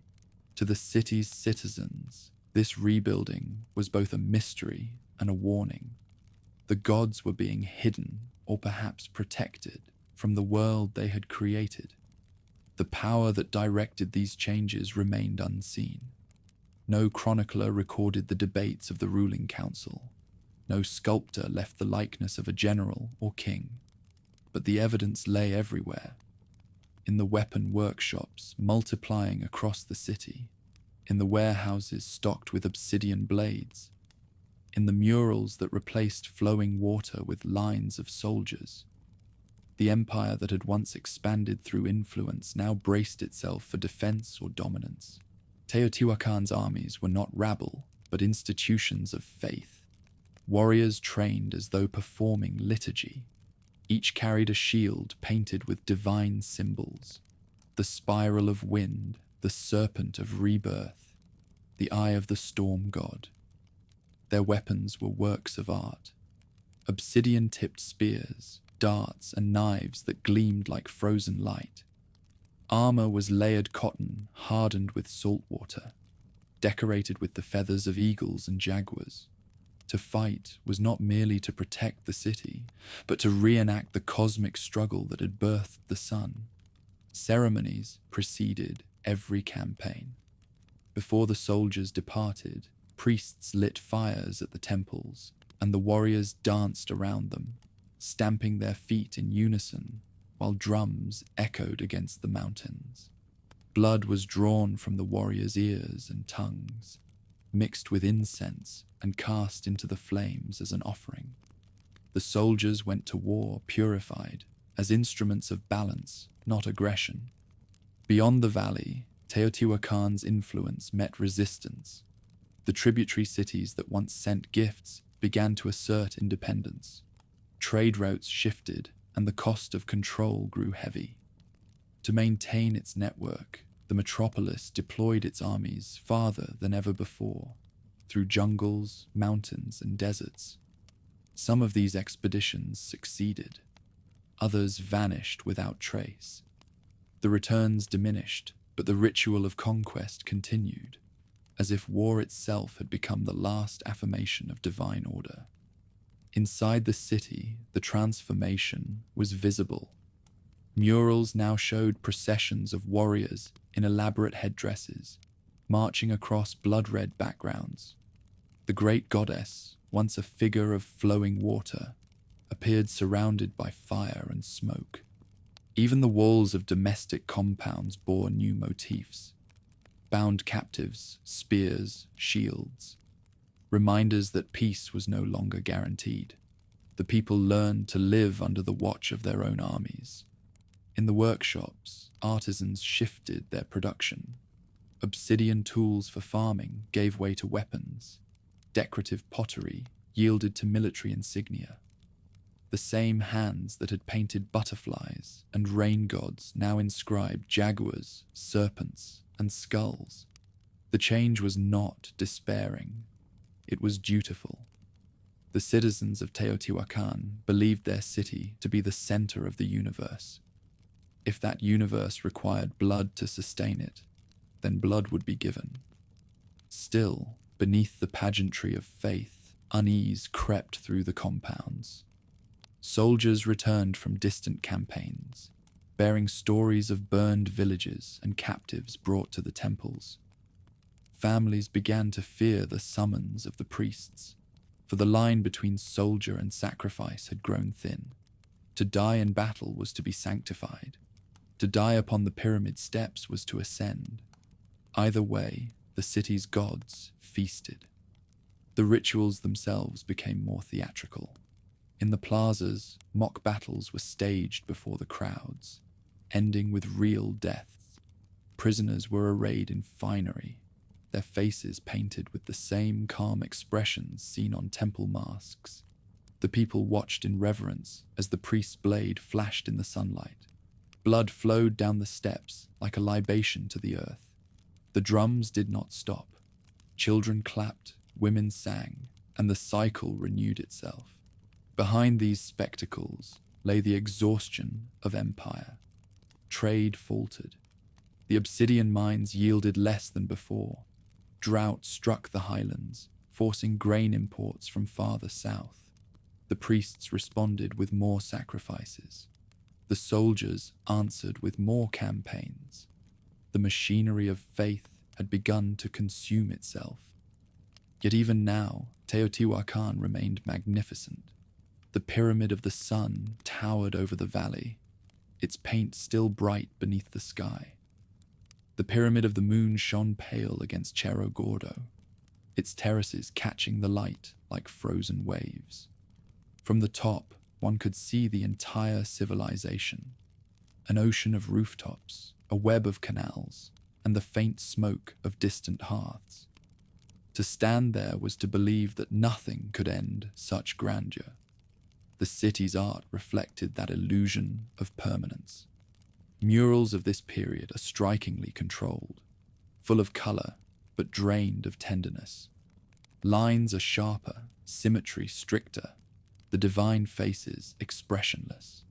Every brushstroke insists on order. even as the world around it grows uncertain. In these paintings, the gods no longer nurture, they command. The Feathered Serpent's cult, once the symbol of creation and wisdom, now dominated civic life. His image appeared on banners, shields, and even the facades of homes. His serpentine body coiled around stairways and courtyards, a constant reminder that the city's fate was entwined with his. Some whispered that the serpent had devoured the goddess, that the balance of heaven and earth had tilted toward fire. In truth, faith and fear had become indistinguishable. The citizens obeyed the rituals not only out of devotion, but because the rituals defined existence itself. To question them was to risk the collapse of the world's rhythm, or worse, the anger of gods who had already grown hungry. And so, the people marched, built, and bled, maintaining perfection with trembling hands. From afar, Teotihuacan still appeared eternal, its avenues straight, its temples unbroken, its fires never extinguished. But within its beauty, a kind of silence was forming, the silence that follows exhaustion when a civilization begins to echo itself rather than create. The armies that returned from the front brought home not victory, but stories of famine and rebellion. Tribute arrived late, sometimes not at all. The priests demanded more sacrifices to restore harmony, but even blood began to lose its potency. The city's gods had been fed too long. Now they demanded something greater. No one yet understood that the age of the warriors was also the beginning of the end. The city had conquered the world and found nothing left to master except itself. And in that moment of triumph, Teotihuacan became its own battlefield. Rain came less often. It began with the sky, always with the sky. Seasons that once followed the rhythm of the sacred calendar began to falter. Clouds drifted past the valley without breaking, and the wind that carried their promise instead brought dust. The lakes receded. The canals turned shallow and sluggish. In the fields beyond Teotihuacan's walls, maize withered before reaching the harvest. The city, built to embody order, could not comprehend decay. Priests assured the people that the gods would answer. They had always answered. Processions filled the avenues, the scent of copal thick in the heat. Men and women marched in silence, carrying bowls of water and torches of fire, invoking the balance that had kept their world intact for centuries. Yet the heavens stayed mute. When the drought deepened, the problems ceased to be spiritual and became logistical. The metropolis that once fed half the valley now strained to feed itself. Storehouses emptied. Grain shipments from distant provinces arrived late, their caravans attacked by raiders who had once been allies. Merchants found the roads less safe, the borders less certain. The network that had bound Teotihuacan to the rest of Mesoamerica began to unravel strand by strand. Within the city, disquiet spread. The compounds that had once embodied communal life began to turn inward. Families guarded their stores. Neighbors watched one another with suspicion. Markets grew tense as prices climbed. In the plazas, murmurs replaced music. For the priests, crisis demanded escalation. The rituals intensified. Festivals lengthened into weeks, their fervor half faith, half desperation. New altars were erected.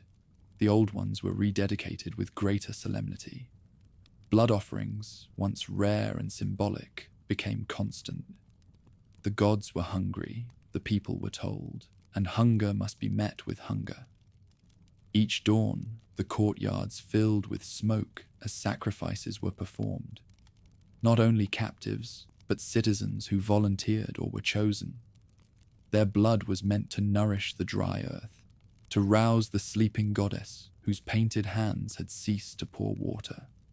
From the terraces of the Pyramid of the Moon, the priests chanted for rain, but the clouds drifted away like indifferent witnesses. Even as the city prayed, power shifted beneath the surface.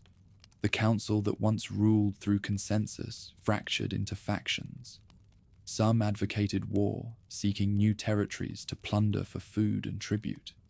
Others urged withdrawal, arguing that Teotihuacan must preserve itself rather than its empire. The debates left no visible record, but their consequences spread through every district. Construction slowed, then stopped altogether. Abandoned foundations lay scattered around the Avenue of the Dead, half-completed temples left to crumble. The military, once the instrument of sacred order, began to act as its own authority. Generals and priests competed for influence. Soldiers occupied compounds once reserved for artisans. Warehouses became armories. The discipline that had sustained the empire now turned inward, watching its own citizens. Fear replaced faith as the instrument of control. Still, the rituals continued. The city could not stop performing itself. Festivals marched on, their choreography unchanged even as their purpose decayed. Dancers twirled before empty audiences. Torches were lit for gods that no longer answered. From afar, Teotihuacan appeared as glorious as ever, its pyramids shining, its avenues clean, its symmetry perfect. But beneath the veneer, silence festered. Archaeologists would one day find the evidence: layers of ash, burnt beams, collapsed roofs, signs of unrest rather than invasion. The fires that scarred the temples were not the work of foreign armies, but of the city's own hands. Before that moment of reckoning, there must have been a slow accumulation of despair, a procession that turned riotous. A tax collection resisted, a priest dragged down from his platform. The empire had taught its people how to build and how to burn. Now they remembered the latter. Among the murals of this time, a strange mood appears. Gone are the paradises of water and flowers. In their place are jaguars and serpents, warriors and flames. The great goddess, once radiant, is painted in darker hues. Around her, the world seems to break apart. Butterflies transformed into blades, rivers turned to blood. The artists who painted these scenes were not chroniclers of rebellion. They were witnesses of mood, translating the unease of the city into images the people could not name aloud. Life within the compounds mirrored that tension. Food grew scarce and inequality sharpened. In the richer districts near the central avenue, storage jars remained full, murals bright, and courtyards swept. Farther out, in the sprawling barrios, roofs sagged, altars cracked, and the smell of rot replaced incense. Those who had once come to Teotihuacan seeking safety now dreamed of leaving, though few could. The roads that had carried trade for centuries were watched by soldiers and thieves alike. The priests responded with the only tools they understood: ritual, spectacle, sacrifice. They preached that the sun itself depended on their perseverance. The world, they said, was teetering on the edge of renewal or annihilation. In their theology, every ending was a preparation for rebirth. But rebirth requires death. Night ceremonies grew more frenzied. Fires blazed on every terrace. Flutes and drums filled the darkness with a pulse like a dying heartbeat. From the tops of the pyramids, the city must have looked magnificent, a constellation of flames in a sea of dust. To an outsider, it might have seemed that Teotihuacan still celebrated life. To those within, it was closer to mourning.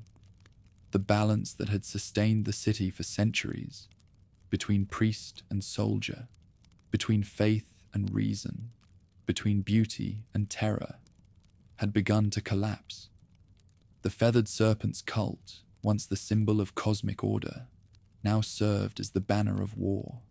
The great goddess, invoked endlessly for rain, remained silent. Two halves of divinity stared at one another across the valley, and neither moved. Rumors spread of rebellions in distant colonies. Tribute ceased entirely from the south. Merchants began to disappear. When caravans finally reached the city, they brought not goods, but stories. Towns burned, temples looted, alliances dissolved. The world outside no longer obeyed Teotihuacan's design. The rulers, whoever they were by then, reacted with violence. Punishments grew severe. Entire neighborhoods were raided in search of hoarded grain. Foreign residents, once honored guests, became scapegoats. In the Maya quarter, homes were ransacked and temples defaced. The same cosmopolitanism that had once been Teotihuacan's strength turned to suspicion. And yet, even in its disintegration, the city retained a terrible beauty. The pyramids remained unbroken, their outlines still commanding the plain. When the morning sun rose over the Pyramid of the Sun, it shone as it always had, bright, merciless, eternal. People looked up and felt both pride and terror. How could something so vast, so perfect fall? The answer was already forming in the quiet spaces between rituals, in the hollow sound of drums echoing through half-empty plazas. Decline is rarely a single act. It is the fading of conviction. The city that had been built to mirror the heavens now found itself staring into an indifferent sky. No prophecy announced the end. No army came to conquer. Teotihuacan began to die as it had once begun to live, by human hands, slowly, methodically, with faith still burning in its heart. And beneath that faith, the first embers of rebellion began to glow. The end came quietly, like breath leaving a body. For generations, Teotihuacan had lived by rhythm. The sun's rise, the priest's chants, the thrum of drums from the plazas. When the pattern finally broke, it did not shatter all at once. It faltered, hesitated, and then descended into fire. No single day marked the fall. There was no invader's banner, no foreign army marching through its gates. The destruction began from within, born of hunger, fear, and fury long contained. By the early 7th century, the city that had once seemed eternal was choking on its own perfection. The first flames appeared near the temples of the Ciudadela. Witnesses, if any survived, might have seen smoke rising from the roof of the Feathered Serpent's temple, twisting into the grey sky like an omen. Some said the priests set it themselves, cleansing the world through sacred burning. Others whispered of mobs from the outer barrios storming the precincts after years of deprivation. Whoever struck the first torch, the fire caught quickly. Dry plaster flared like parchment. The murals that had sung of abundance blistered and peeled, their gods melting into shapeless color. Roof beams snapped. Shell inlays popped from the walls. The cries of the crowd drowned the chants of the priests. What had been worship turned to riot, and what had been riot turned to purge. The rebels did not strike at random. They moved with a brutal kind of clarity, targeting the symbols of divine order. The temples, the palatial compounds, the storehouses of the elite. Flames consumed the offices where scribes had tallied tribute. Statues of gods were toppled, their faces smashed, their eyes left blind. The Avenue of the Dead, once a processional path for festivals, became a corridor of smoke and screams. The great pyramids endured longer. Stone resists what faith cannot. But the smaller sanctuaries that lined the boulevard were gutted, their altars overturned, their treasures looted or buried under ash. Archaeologists centuries later would find the evidence. Layers of charcoal, collapsed roofs, walls blackened from within. It was not war. It was reckoning. No one led this uprising, or if someone did, their name has vanished. The rebellion belonged to the city itself, to the workers, the farmers, the forgotten craftsmen whose hands had built Teotihuacan and whose hunger had broken it. They struck not against an enemy, but against a system of gods and men that had ceased to provide. By the time the fires reached the central avenue, smoke obscured the sun. Drums still sounded from somewhere, but their rhythm was different, frantic, uneven, stripped of ceremony. The murals of the great goddess cracked under heat. The temples of the storm god fell silent. The priests fled or burned where they stood. Those who had once ruled through mystery were exposed, human after all. The destruction spread outward from the core, following the geometry that had once held the city together. Compounds that had mirrored the sacred grid now collapsed in symmetrical ruin. The very design that had symbolized eternity became a map of its own undoing. Even the river that ran beside the avenue turned black with ash, its water carrying fragments of idols downstream.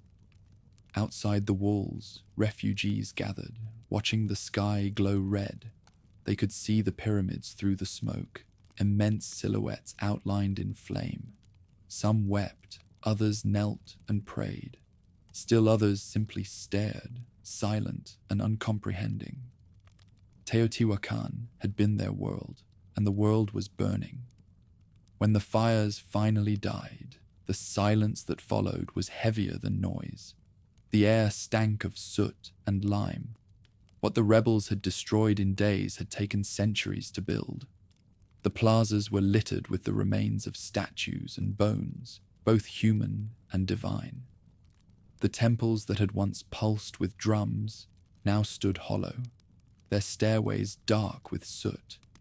The city's heart had been cut out. Not all of Teotihuacan was destroyed. The residential districts at the margins still stood, their courtyards intact, their shrines blackened but unbroken. The people who survived returned cautiously to their homes. They swept ash from their thresholds, patched their roofs, and tried to restore some semblance of life. But the rhythm was gone. The priests were dead or scattered. The calendars had stopped.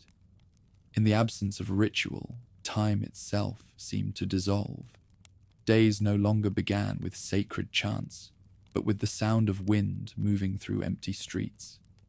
The markets reopened, smaller, quieter. Children played among the ruins, unaware that their playground had once been the center of the world. The pyramids remained, immense and indifferent. The pyramid of the sun caught the dawn as it always had, but no priests climbed its steps to greet the light. The pyramid of the moon cast its shadow across a city of ghosts. The Avenue of the Dead lived up to its name. What had caused the fire would never be known with certainty. Some later legends claimed divine punishment, that the gods, angered by neglect, descended to reclaim their city in flame. Others believed the people themselves had become the fire, burning away the arrogance of their ancestors. The truth was likely more human. Drought, hunger, division, exhaustion. No empire collapses from a single wound. It dies from 1,000 small fractures that finally meet at the heart. In the years that followed, Teotihuacan did not vanish, but it changed beyond recognition. The great temples were never rebuilt. The ruling families disappeared into legend. The outlying colonies, once bound to the metropolis, declared independence. Trade routes shifted away from the valley. The world moved on. For those who remained, life became smaller and quieter. They planted maize in the courtyards where once they had held festivals. They tore stones from the burned temples to build new homes. The murals faded under sun and rain, their colors turning to dust. Yet some rituals endured. A handful of offerings left at the feet of the old pyramids. a few whispered prayers to the vanished gods. At dusk, when the wind blew from the mountains, the surviving citizens could still hear faint echoes, a sound like drums carried on the air, or perhaps only memory. In their minds, Teotihuacan was not gone, but sleeping, its gods waiting beneath the ash for a day when faith might return. Centuries later, when others came to walk its ruins, they would name it the place where men become gods. But those who watched it burn knew another truth, that even gods could die, and that sometimes death was their final creation. The city's fires burned for days, perhaps weeks. When at last they went out, Teotihuacan lay silent beneath a haze of smoke and dust. From the mountains, the pyramids looked unchanged, serene against the horizon. Only up close could one see the blackened stones, the shattered idols, the emptiness where faith had once lived. Morning returned, but the city no longer rose with it. Smoke had thinned into mist, settling over a landscape of ruins. The air was heavy with silence, not peace, but aftermath. Teotihuacan, once the beating heart of a civilization, now breathed only faintly. The fires had passed, yet their memory clung to every surface.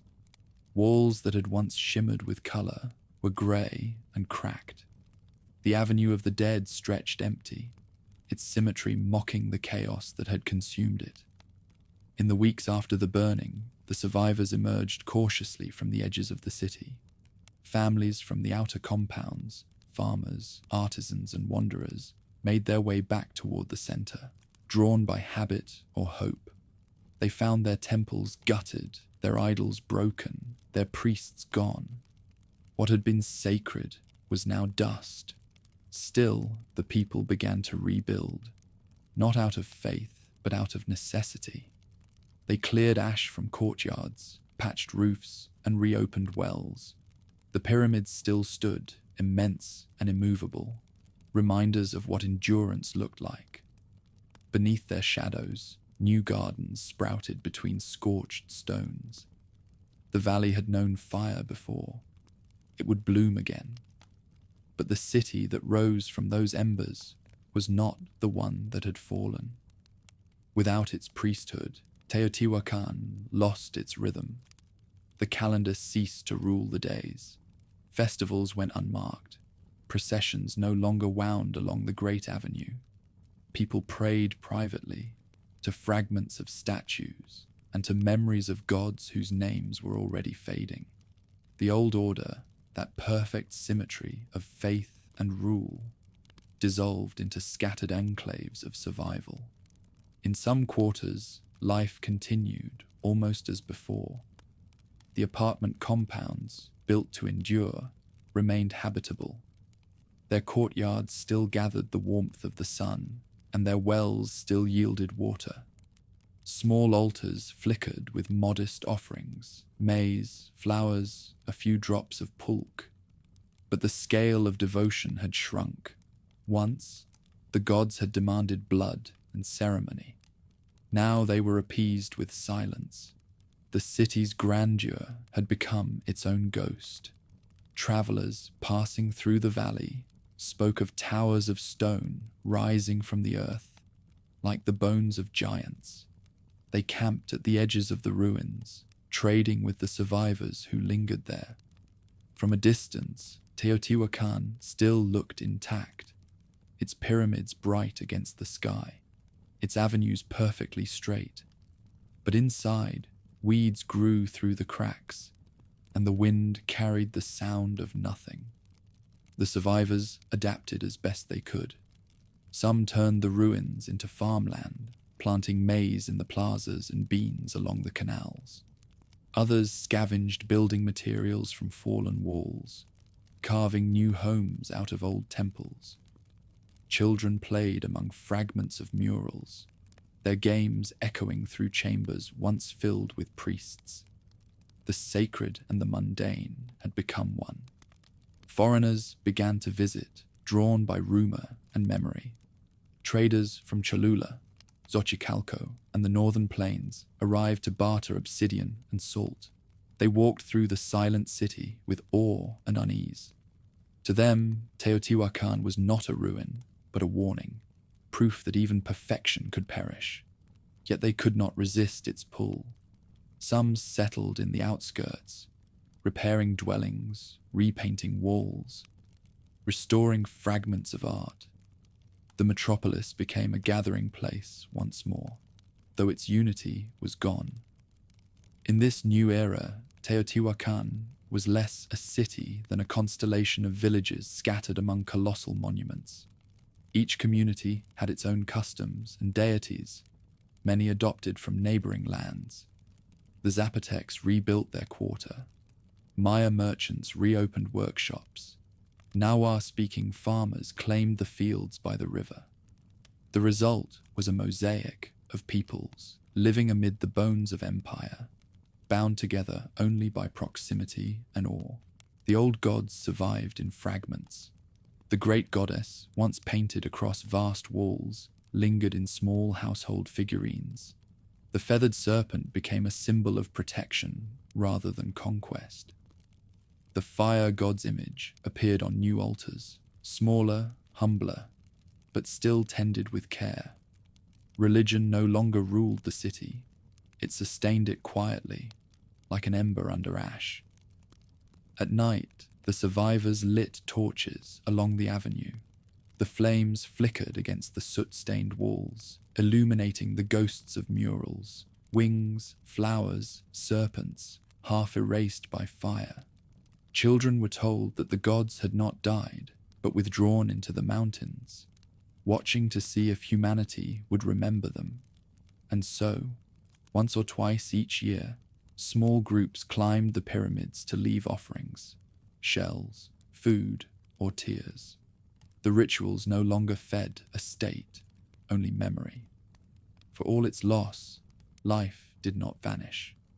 The same river that had once been diverted to fit the city's design still flowed, though quietly now, winding through abandoned districts. Wildflowers grew where marketplaces had stood. Birds nested in the crevices of temples. The valley was reclaiming what men had built, but gently, as if in mourning. From the surrounding hills, travelers could still see Teotihuacan's outline gleaming in the sun. To those who had never known its living pulse, it seemed eternal. They could not imagine the noise it once made. The bells, the chants, the hammers, the crowds. To them, it was already myth, a city built by gods and deserted by men. Among the survivors, age brought resignation. They no longer spoke of restoring the old empire. Instead, they spoke of endurance. The pyramids had survived the fire. Perhaps their people could survive the loss. They taught their children to respect the ruins, to leave offerings, to remember names they no longer understood. In time, those children would grow and leave, carrying fragments of Teotihuacan's memory to new settlements across the valley. Centuries later, echoes of those refugees could still be found. Their architecture in Cholula, their murals in Xochicalco, their rituals alive in distant towns. Through them, the spirit of Teotihuacan wandered long after its heart had gone still. And yet, for a few decades more, the city endured in shadow. Smoke-stained walls sheltered new generations. The Avenue of the Dead became a road for herders and traders. The pyramids watched over it all, indifferent and magnificent. Each dawn, sunlight struck the top of the Pyramid of the Sun, just as it always had, spreading warmth across a city too proud to vanish completely. Farmers in the fields would look up, see the stone gleaming, and feel a strange comfort, as though the gods had not abandoned them entirely. Teotihuacan was no longer the city where men became gods. It had become something quieter, a place where men remembered that gods too could fall. But in that remembrance lay its endurance. What had burned was power, What remained was presence. Long after its rulers were forgotten, Teotihuacan still held the valley in its silence. And in that silence, the pulse of history went on beating. Centuries passed, and the fires of Teotihuacan cooled into legend. The city that once ruled valleys and skies became a ruin, wrapped in silence, its pyramids gleaming like fossils of faith. Wind moved through its corridors, where chants had once echoed. The people who had lived and died within its walls were long gone, yet their presence remained, not as ghosts, but as memory carved into stone. New generations rose in the valley, born among the ruins. To them, Teotihuacan was not history, but landscape, a set of mountains built by forgotten hands. They grazed animals in its plazas, planted maize in the shadows of its temples, and used its broken walls as shelter from the rain. But when dusk came and the pyramids turned black against the burning horizon, even the most practical among them felt unease. The city seemed too deliberate, too perfect, to have been made by mortals. Out of that unease, myth began to take shape. The people of the highlands, seeking origins for their world, turned to the silent stones for answers. They told stories of gods who had gathered here when the sky was still dark, gods who cast themselves into fire to bring forth the sun. The pyramids became their tombs or their thrones, depending on who told the tale. In the darkness before creation, it was said, this was the place where the world began anew. The name came later, passed through tongues that no longer remembered its builders, Teotihuacan, the place where men become gods. It was both explanation and confession. No other phrase could capture what stood before them. Pilgrims began to arrive. They came barefoot and quiet, climbing the steps of the Pyramid of the Sun as the dawn broke. On its summit, they left offerings of maize, feathers, and polished obsidian. They whispered prayers to the nameless powers that still seemed to dwell there. The wind at the top was fierce, carrying their voices across the plain. When they descended, they did so with a sense of having touched something holy, though they could not say why. These pilgrimages gave the ruins new life. Small shrines appeared at the foot of the pyramids, tended by priests who claimed to speak with the old gods.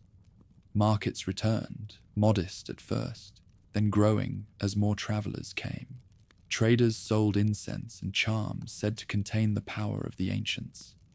Children played among toppled walls, their laughter echoing where prayers once did. To the Toltecs, who rose centuries later in the north, Teotihuacan became the axis of creation. Their poets described it as the place where time began, where the first sun rose and the fourth died. They believed the gods had assembled there to renew the world after every cataclysm. In their mythology, this valley was the workshop of the divine, a forge where light itself had been remade. When Toltec rulers visited the site, they treated it as pilgrimage rather than conquest. They climbed the pyramids barefoot, carrying torches and flowers. On the altars, they placed effigies of their own gods, merging old names with new faces. The Feathered Serpent lived again, now as Quetzalcoatl, the god of wisdom and wind.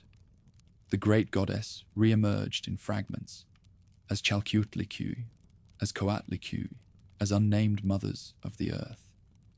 The people no longer remembered Teotihuacan's theology, but its imagery endured like a language half understood.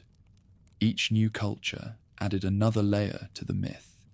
The Totonac's anatomy spoke of divine architects who had shaped the pyramids in a single night.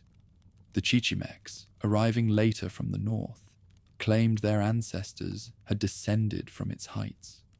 To every people who stood in awe of its vastness, the city offered a mirror.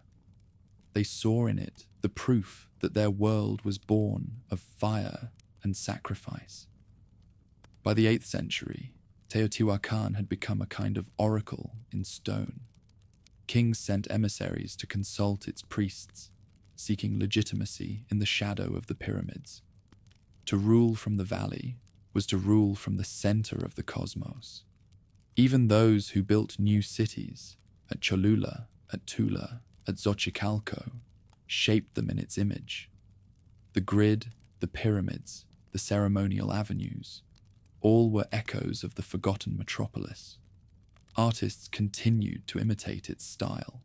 The talud tablero facade appeared on temples far beyond the valley, as if the old geometry carried divine sanction.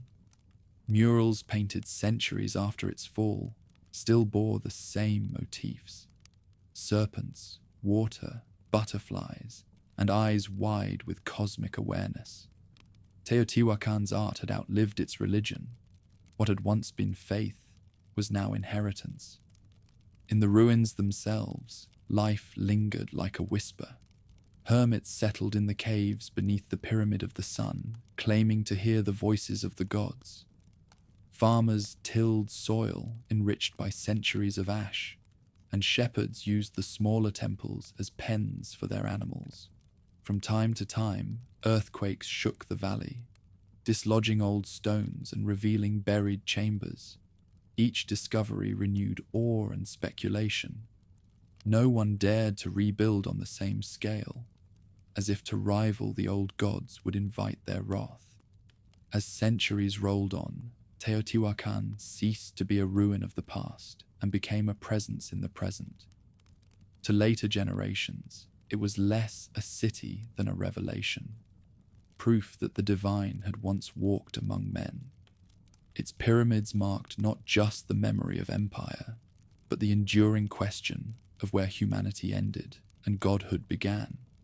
The Aztecs, arriving long after the Toltecs had faded, adopted that memory as their own. They believed the fifth sun, their world, had been born from Teotihuacan's fires. To them, the city was the navel of creation, the place where the gods had sacrificed themselves so that light could exist. When their rulers spoke of destiny, they spoke from the shadow of its pyramids.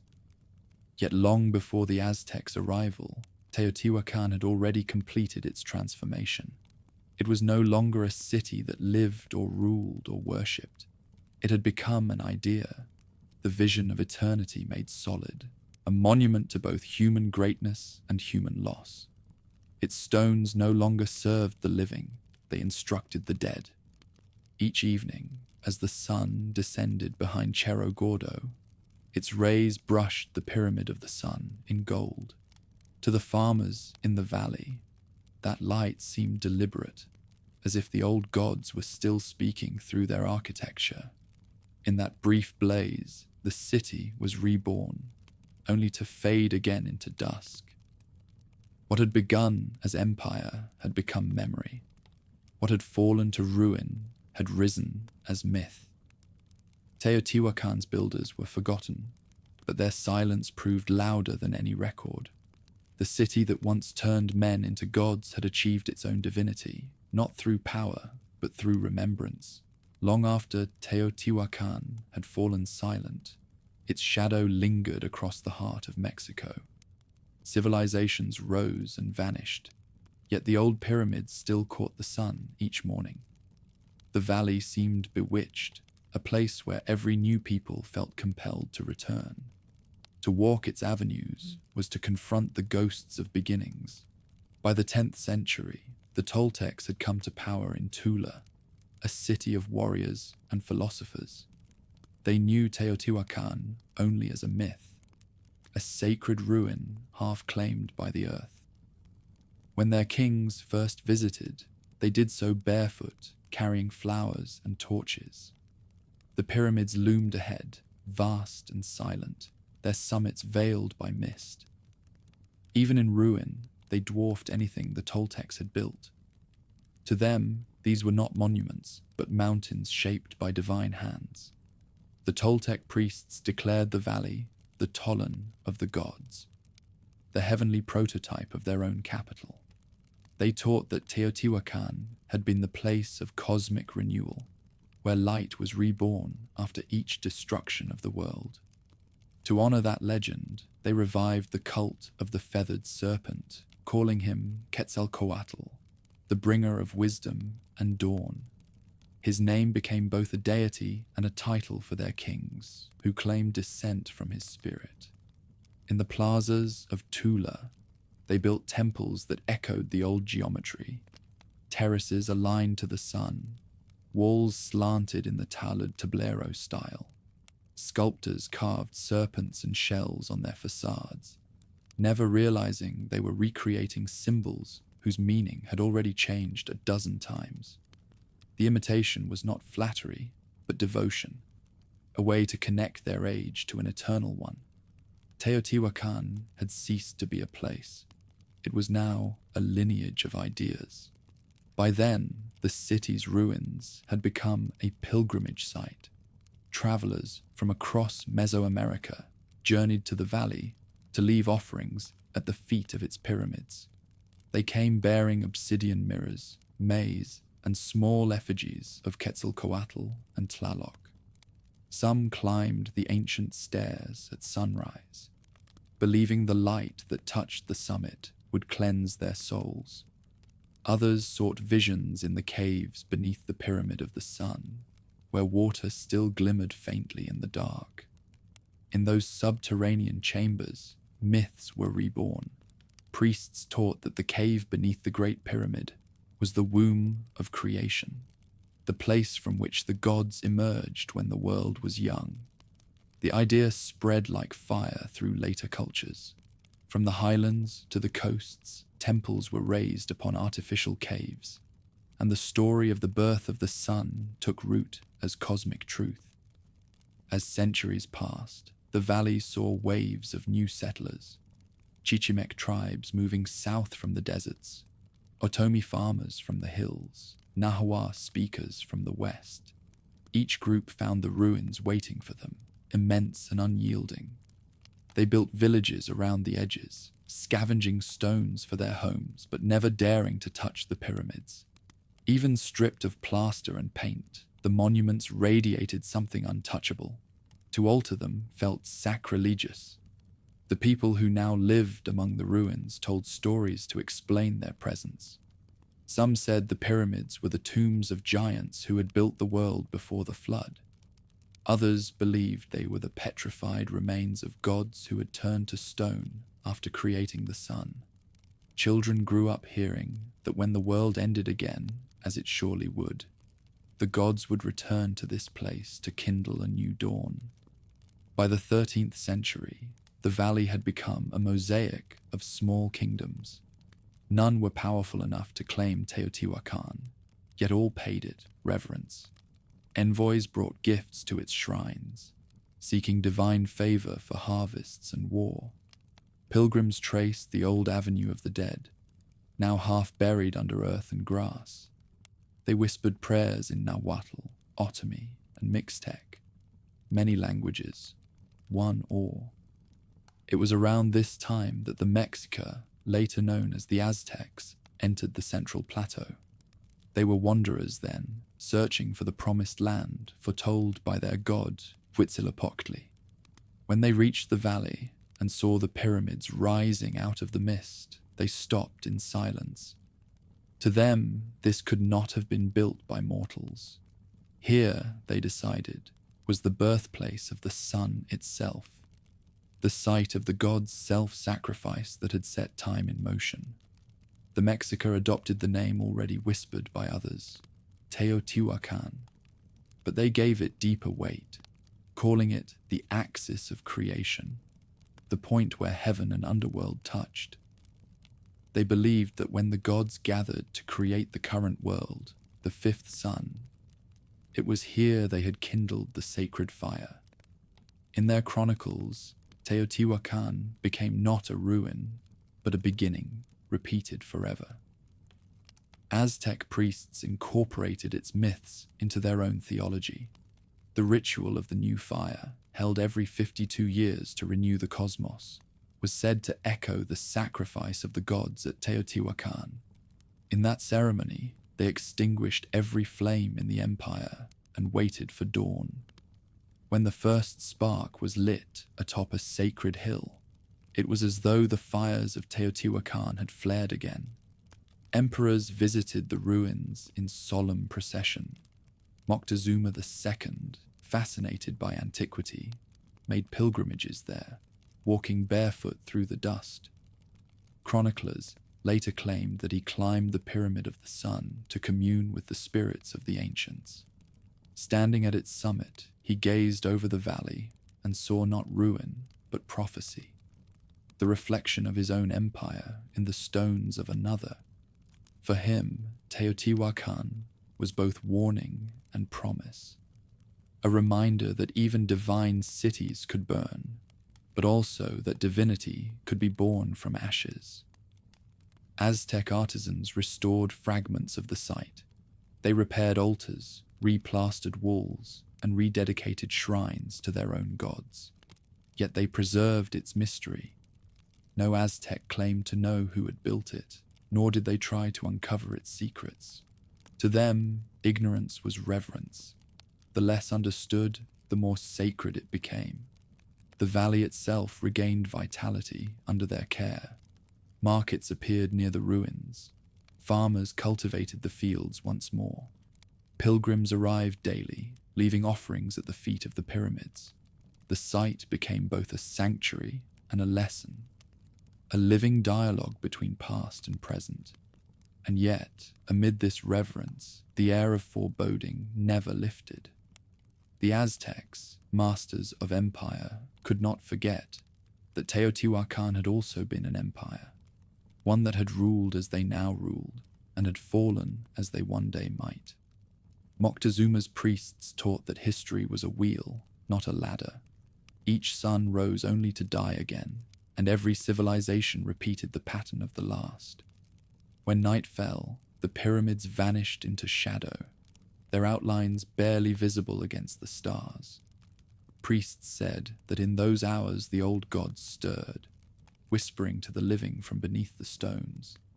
Sometimes travelers camping near the ruins claimed to see faint lights moving along the avenue, sparks that flickered and vanished. Whether flame, spirit, or imagination, no one dared to follow. By the 14th century, Teotihuacan stood once more at the heart of a world it no longer ruled. The Aztecs, inheritors of its legend, treated it as the cradle of all things. They named it Holy Ground and swore that when the fifth sun ended, the gods would return there to kindle the next. The city had become the mirror of eternity, its builders forgotten, its purpose transfigured, its silence alive with prayer. At dawn, the sun still climbed the same sky it had watched for 2,000 years. Its first light touched the summit of the Pyramid of the Sun, spilled down the terraces of the moon, and crept along the Avenue of the Dead, just as it had when Teotihuacan lived. The city no longer spoke, but it still remembered. The stones held the pattern of a vanished heartbeat.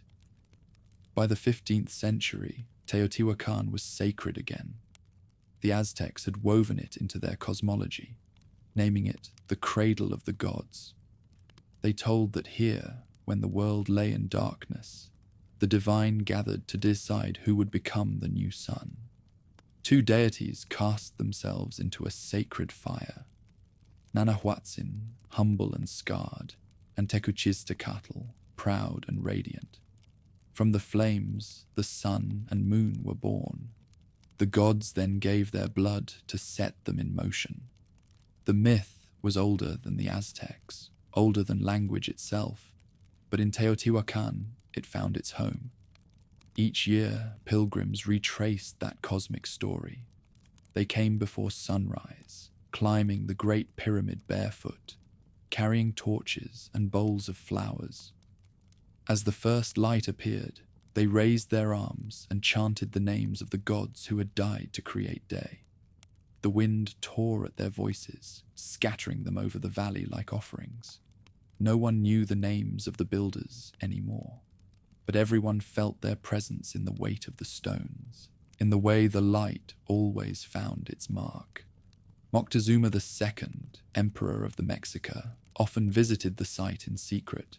He would arrive with only a few attendants, leaving his guards behind at the base of the avenue. Chroniclers later claimed he spoke little on those journeys. He walked the length of the city slowly, touching the scorched walls, gazing up at the pyramids that dwarfed his own palaces. To his priests, he admitted a fear that his empire, like theirs, might one day fall to fire.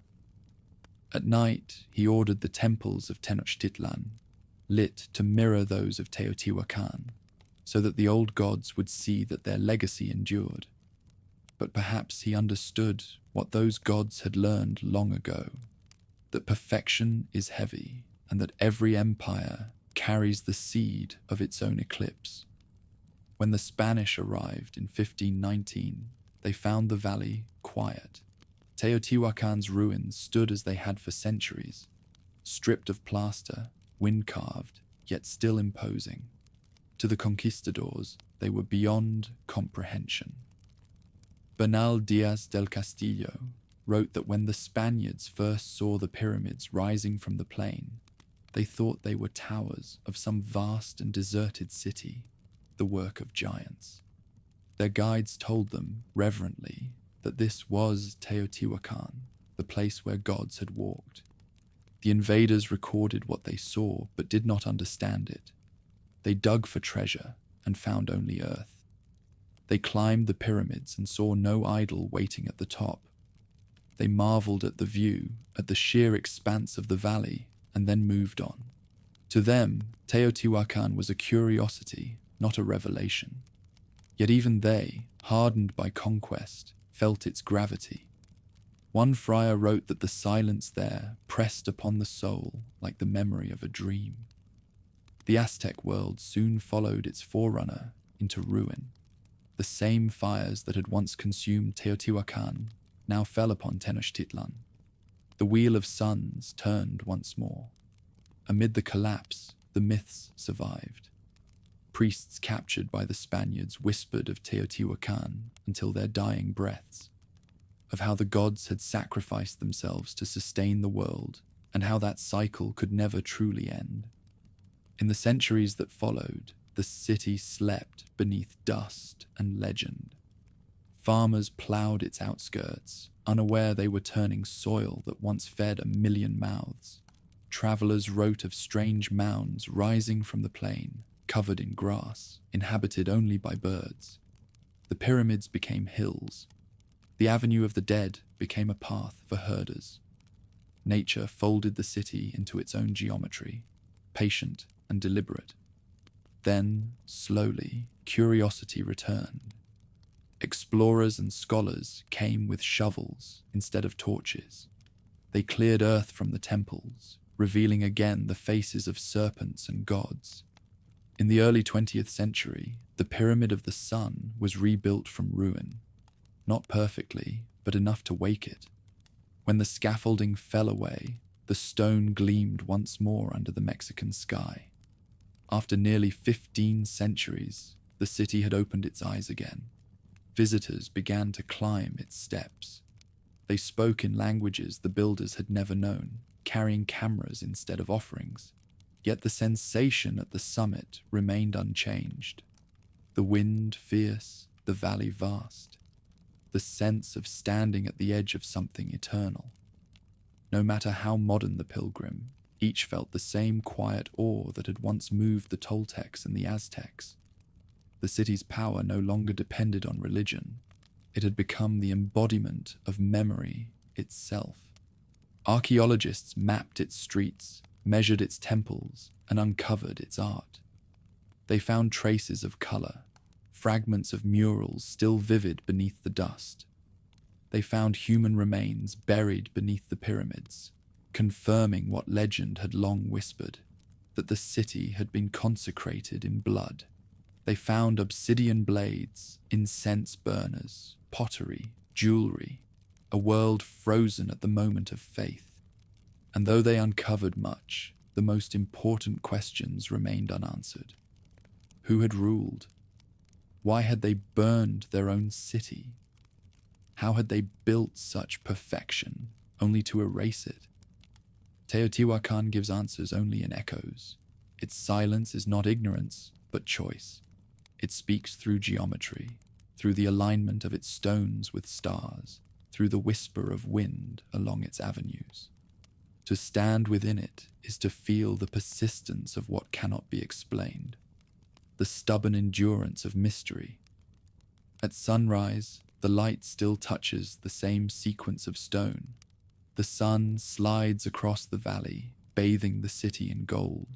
Tourists take photographs, children laugh, and somewhere a bird cries above the pyramid of the moon. It is no longer a city of gods or kings, yet it remains what it has always been, a mirror. It reflects each generation's hunger for power, for faith, for meaning, and returns it magnified. Teotihuacan endures because it was never just architecture. It was a question turned into a landscape. What can humanity make that might outlast itself? The builders answered with stone and silence. The centuries have not found a better reply. Every day the sun rises over the pyramid of the sun, as it has since the first brick was laid. Every evening it sinks behind Cerro Gordo, gilding the valley one last time. Between those moments, the city holds its breath, unchanging.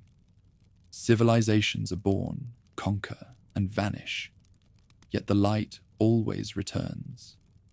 And so, the city of the gods remains, not alive, not dead, but eternal.